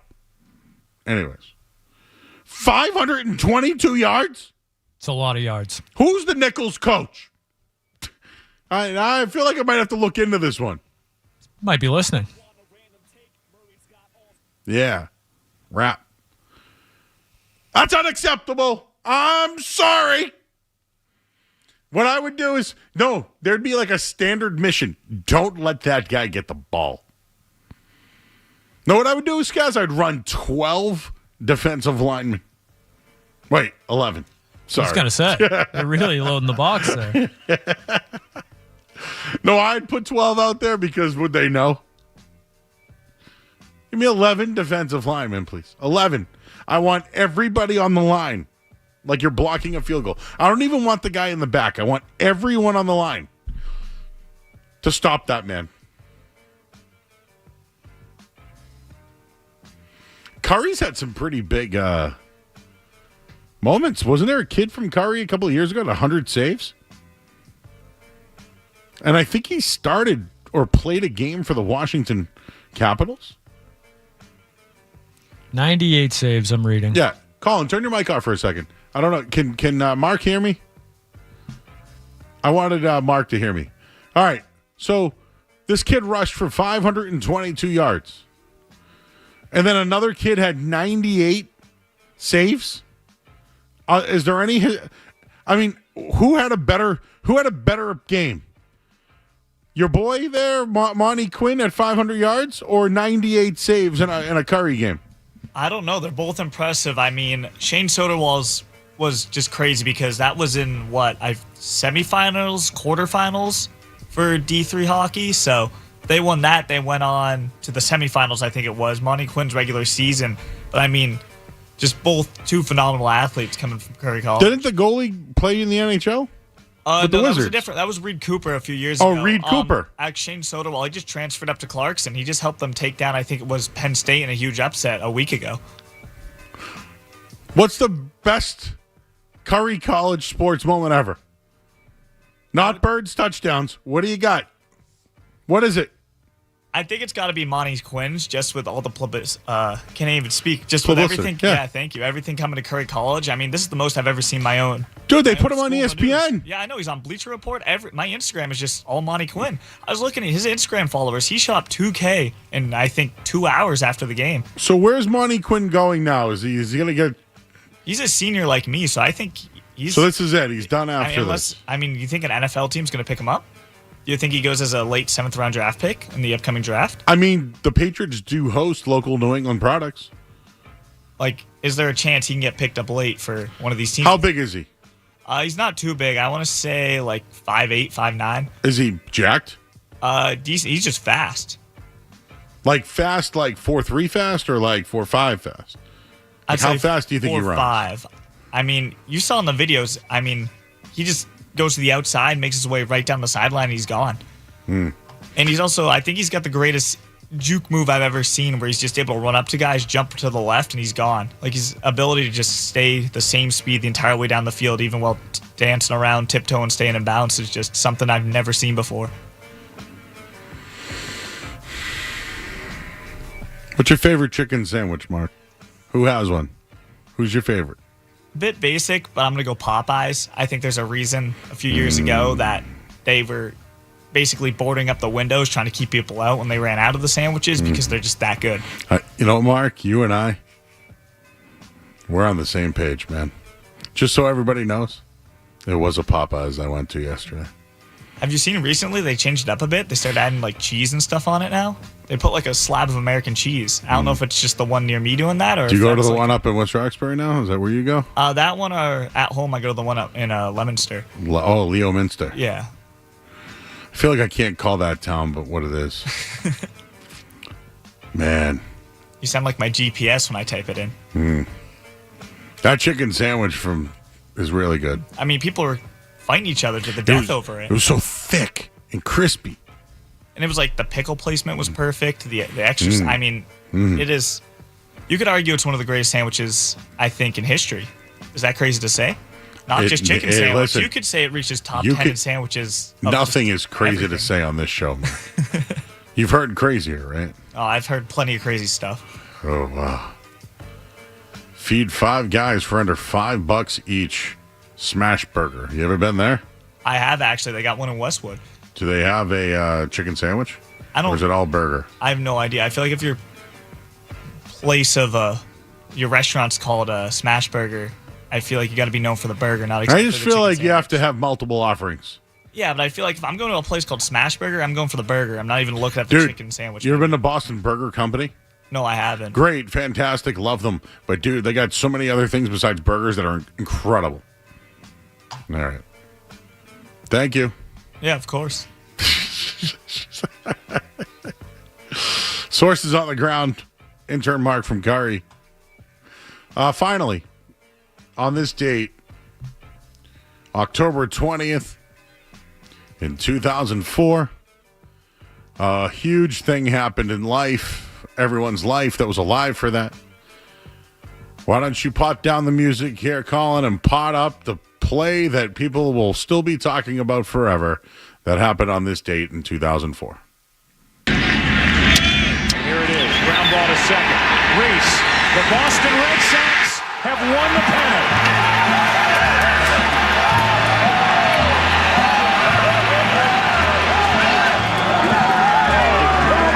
They'll spread the news, all right.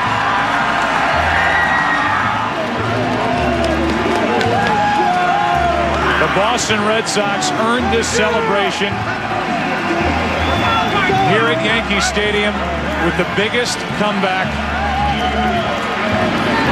in postseason baseball history.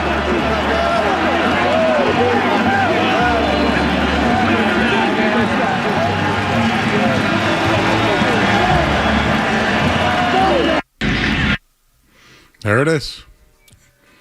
It was one of the greatest comebacks, if not the greatest comeback.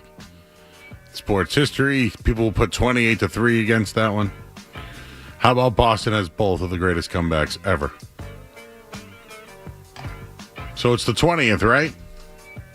October 20th. What do we got for birthdays today? Let's see what we got. Segment went a lot longer than I thought, and I apologize. But I had to. It's Snoop Dogg's birthday! Oh, no. Big Snoop Dogg. What's your favorite Snoop Dogg song, Colin? I can't say I know a lot of Snoop Dogg songs by name. Skaz, what's your favorite? Drop It Like It's Hot. I think mine is Gin and Juice. Oh, that's a classic. I don't even know if I can say the other one on the air. It's not a swear, it just has a Z in it. So it's a swear. Viggo Mortensen, one of my favorites from Lord of the Rings. Handsome guy. Oh, he's a handsome man. You know what else he was great in? Green Book. He was awesome in that movie. 67 years old on that one. Joe, it is Tom Petty's birthday today. Oh, no. Favorite Tom Petty song? Oh, my God. Where do we start? You know what? Okay, there's a lot. There's a lot of them, but you know which one's in my head right now? Is You Don't Know How It Feels. But there's so many others. Like, so many. I also got the like 90s version of Tom Petty. Like, people love Refugee. I just, Learning to Fly is a great song. I'm going on a rant. Won't Back Down. Yeah. How about Free Fallin'? Classic. I love the Traveling Wilburys, too. He was so good in that. I also like him in, is it Stevie Nicks? Who? Any other? Oh, Snoop Dogg's 54, by the way. John Krasinski, 46 years old. It is Razor Ramon's birthday today. Scott Chico. Hall. You wanted to go one off. Mantle's birthday. That's a good one. Connie Chung's 80. Holy Wow. smokes. And that's it. I'll leave it at that for the night. Jennifer Freeman. She's 40. Seventh Heaven. All right, that's it for the musings tonight. I'm Joe Murray, 98.5 The Sports. Don't go anywhere. There's more Joe Murray. More Joe Murray. On the way on 98.5 The Sports Hub. Hey, if you notice sticky doors and windows, cracks in brick, drywall, or your foundation, that's a sign of big problems, and it's time to call the Foundation Pros. Ramjack of New England.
throw any water on the fire that is the Patriots at this particular point, but I literally, based on a couple weeks of more than just a couple of weeks, a few weeks of watching the Patriots defense, Gonzalez, in my opinion, is playing not to hit people.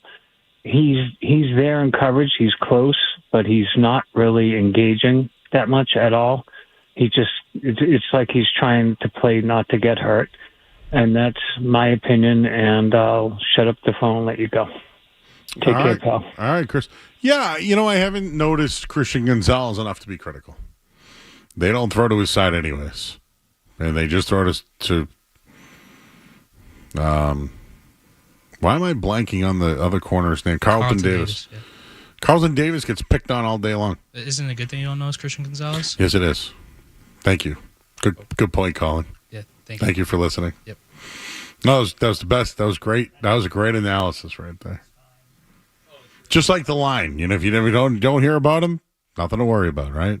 But in hockey, not cool if you don't hear about the guys. If you're just a passenger, nobody knows about you. That's not good. Baseball, if you're just there, nobody likes it if you're just there. But in football, you don't hear about them and they're on the field and things are happening, that's good. You don't change that. Am I missing a sport? Soccer. You could also be a passenger in soccer. As long as you hold your ground, right? Basketball? You can be a passenger, I think. Guys? I'm sorry, what was the question? Well, I can't hear when the mic's on. No, we were talking about how some guy called in. Well, Chris from Plainville called in and said that he still thinks that Christian Gonzalez is playing not to hit and all that. And I'm not disagreeing with his take, actually, by the way. My take is that if we're not hearing from him or about him, it's a good thing. Yeah, when you're a cornerback, that's a good thing. Yeah, but I was talking about other sports. If it was, baseball, it's not good. Hockey, not good. Maybe if your goalie's playing real quiet, like I think Tuca would when he was at his best. It was quiet like that. Okay. All right. But and then I said soccer as well. You can be a defenseman and be quiet. Yeah, goalie. The guys you don't want to hear about. And a lineman. If you're talking a lot about a goalie, it's not a good thing. Not a good thing. Have we even talked about the goalie from the Bruins? We'll do a lot of Bruins tomorrow night. Yeah. Marchand Day. Mashi. Do you think he'd buy me dinner? I mean, depends on the circumstances. But I'll go to the Kowloon with him. Imagine if me and Marshy before the game, just slugging Lord Murray's Cup, scorpion bowls, and saugus wings, and then he just goes and puts up 2 points. He's scoring tomorrow, right? It's just so funny. They don't have the anytime goals out yet right now. So I was thinking, there could be a fight and a goal. You think Marchand's going to get in a fight with someone like who? Arvidsson. Hey, Kastelik just goes out and beats the hell out of him. Like, what does that do for anybody? Well, Swayman. Yeah, that's good. They have the face. What if Marshy? No, it's all. I mean, that would really tell us a lot about last year, but. So there's nothing here besides Marchand winning the championship and getting a standing ovation. There's nothing else here. I don't think so. Oh, they're going to fight the guy because he's too good for the team? Got me all. The hype is gone, Skess. I'm trying to hype it up. Swayman, Marchand, tomorrow night. He's going to spear him, yeah. Here on the Sports Hub. Slewfoot. Anyways, Joey the Money went 3-1 this week. Good weekend. The only loss was LSU. These bastards. Oh, did you notice the team total on North Carolina? Oh, yeah. Snuck so over. It was 18.5, right? 17.5. It was 17.5. When we left, yeah. Okay. For some reason, I thought it was 18.5 at one point. I think it was, and it went down to 17. My number was anything over 18. No. They scored. And they scored 18. I couldn't believe that. And lost. Kyed Otten's having a tough day. He had the fumble earlier. Now I don't know if he's got the first down. The Bucks have been good. It's just I think you're running into a buzzsaw. Do you know they're injured too? The Lions haven't lost 2 in a row in a long time. Dan Campbell biting kneecaps. Hardo coach. Him and Vrabel probably get along great. Do you think they play a media versus coaching staff game? I don't know if you want to lace him up against Dan Campbell. I don't think. You know what though? Back in the day, I would have been in on that. At 40, no. That's an injury waiting to happen. I'll just talk crap from far away. Looking like Maz when he tore his Achilles. Yeah, nobody wants that. Yeah. All right, let's get our final headline of the night. I'm Joe Murray, 98.5 The Sports Hub. Essential Sports Hub headline presented by Celsius Energy Drinks.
All right.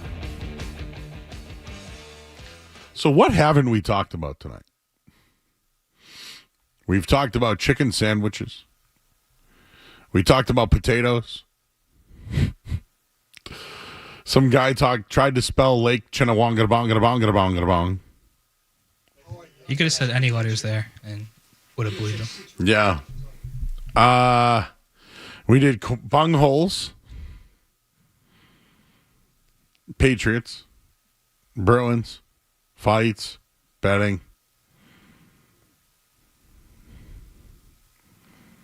Ooh, a little bit of a doink in a football game. Cal Raleigh just hit a home run. I love Cal Raleigh. And by the way, he's got one of the best nicknames of all time, the Big Dump. But the Big Dump might be going to the World Series soon. Ohtani versus Dumper. Oh, we did some Beavis and Butthead earlier on. That's right. Beavis and Butthead. A lot going on tonight. Off the air, we just did our what's your most impressive feat of all time. Like after Shohei Ohtani's 3 home run pitching. I went non-sports, Colin. I went non-sports. For best sports performance? No. I went best performance that was not sports. Oh, so like concert? Well, I mean, I guess you could consider this maybe a competition. Was it hot dog? No, I bet you're going to have to find out when it comes out. You're just going to have to find out. So tomorrow we're going to do a ton of Bruin stuff. And then it's the opening night for the Celtics on Wednesday. We'll probably recap some of the stuff we talked about tonight with Noah. But I just saw this come over a little while ago, and I figured I'd just mention it. The New York Knicks had interest in Joe Mazzulla. There were whispers that the Knicks showed some level of interest in potentially pursuing Joe Mazzulla after firing Tom Thibodeau. This according to Mark Stein. Yet has also been whispered that New York likely did some back channel exploration to determine if there was any pathway. So how would have that happened? They would have swapped picks or something? And go figure, Tom Thibodeau's at practice today working with the Celtics, telling them how they beat him. While New York is paying him. Just love that. Absolutely lovely. Here's another one for all the talk about the Patriots should go out and trade for a wide receiver. Tyler Lockett asked and received his release today from the Tennessee Titans. Lockett's expected to be a free agent. Is there any interest in the Patriots bringing him in? I don't know, but if it costs you nothing, you might have to look into it. But I think they're fine at wide receiver, to be honest with you. So that happened. What else? Oh, and I saw this from Aaron Schatz. He's our big-time chief analytics officer of stats. The New England Patriots will have the easiest schedule in DVOA history since 1978 based on the current rankings. They're 8th in total DVOA since week 3 despite the opponent adjustments. And they are currently 6th in offensive DVOA passing and 31st rushing. So the Pats have some of the best in the league and the best quarterback, the best coach, a lot of going on. All right. So we have a caller on the line who called in the past. And his name is Kevin. He's in North Smithfield. I think the last time I spoke to him, he was sitting by a fire. Hello, Kevin. Yeah, how are you? What's up? Yeah, last time I talked to you, I was sitting at my fire pit with my dog. He has since passed. I'm sorry to hear that. R.I.P. Moose. Moose. You ever give a Moose call every once in a while, going? Oh yeah. Not every day, but most days. But anyway. Okay. Yes, my relationship is well. Yeah, we actually have a baby on the way. And so you dated your sister-in-law. And now you and your sister-in-law are having a baby. That's true. How's everything going with everybody? How do they feel about this? Everyone's very happy. I just wanted to give you an update. Everyone's very happy. I'm very happy for you, Kevin. I'm glad that because I think you had some concerns regarding what people would think, but people who love you would just be happy for whatever decision you made, right? Yeah, I'm not concerned about the people who don't love us. You know what I mean? So there are people who don't love you? Well, I'm sure there are. But I know. Toucher and Hardy replayed the call and they had questions about it. But we're not freaks here. We're just we love each other. I would like to bring in a specialist here. His name is I gotta Dennis. ask. I gotta ask. Does the title sister-in-law still fit here, or has something changed? Well, no. I am still dating my friend's sister, and my sister is still dating my girlfriend's brother. Bro, Days of Our Lives ended a long time ago, man. This is too much for me. Way too much for me. That's Dennis. Yeah. Dennis is our, he's the guy who puts everything together. So I think he might not be understanding how this was put together. No. And I'm an engineer. I need to understand how things work, and I haven't figured this out yet. And you know what? Maybe I'm not going to. Yeah. Let's not. Don't worry about it, Dennis. You'll find love one day. Bro, been married 24 years. I'm just messing around. No. Been married 24 years. Love came and went. I'm kidding. I love my wife. So am I. All right, Kevin. But Dennis was had a lot of good questions there. So this is welcome to the show, Dennis. I believe it was just about a year ago that I called and we had that talk last year. Yeah. So I wanted to give you the 1 year update. So when's the baby due? The end of February. What are you going to name it? It's a he. I can't let that be public information just yet. Is the name Joe going to be involved? Well, it's a girl. But you just let it go. Okay. So what about? Well, Joe could still be in the name. I'll think about it. All right.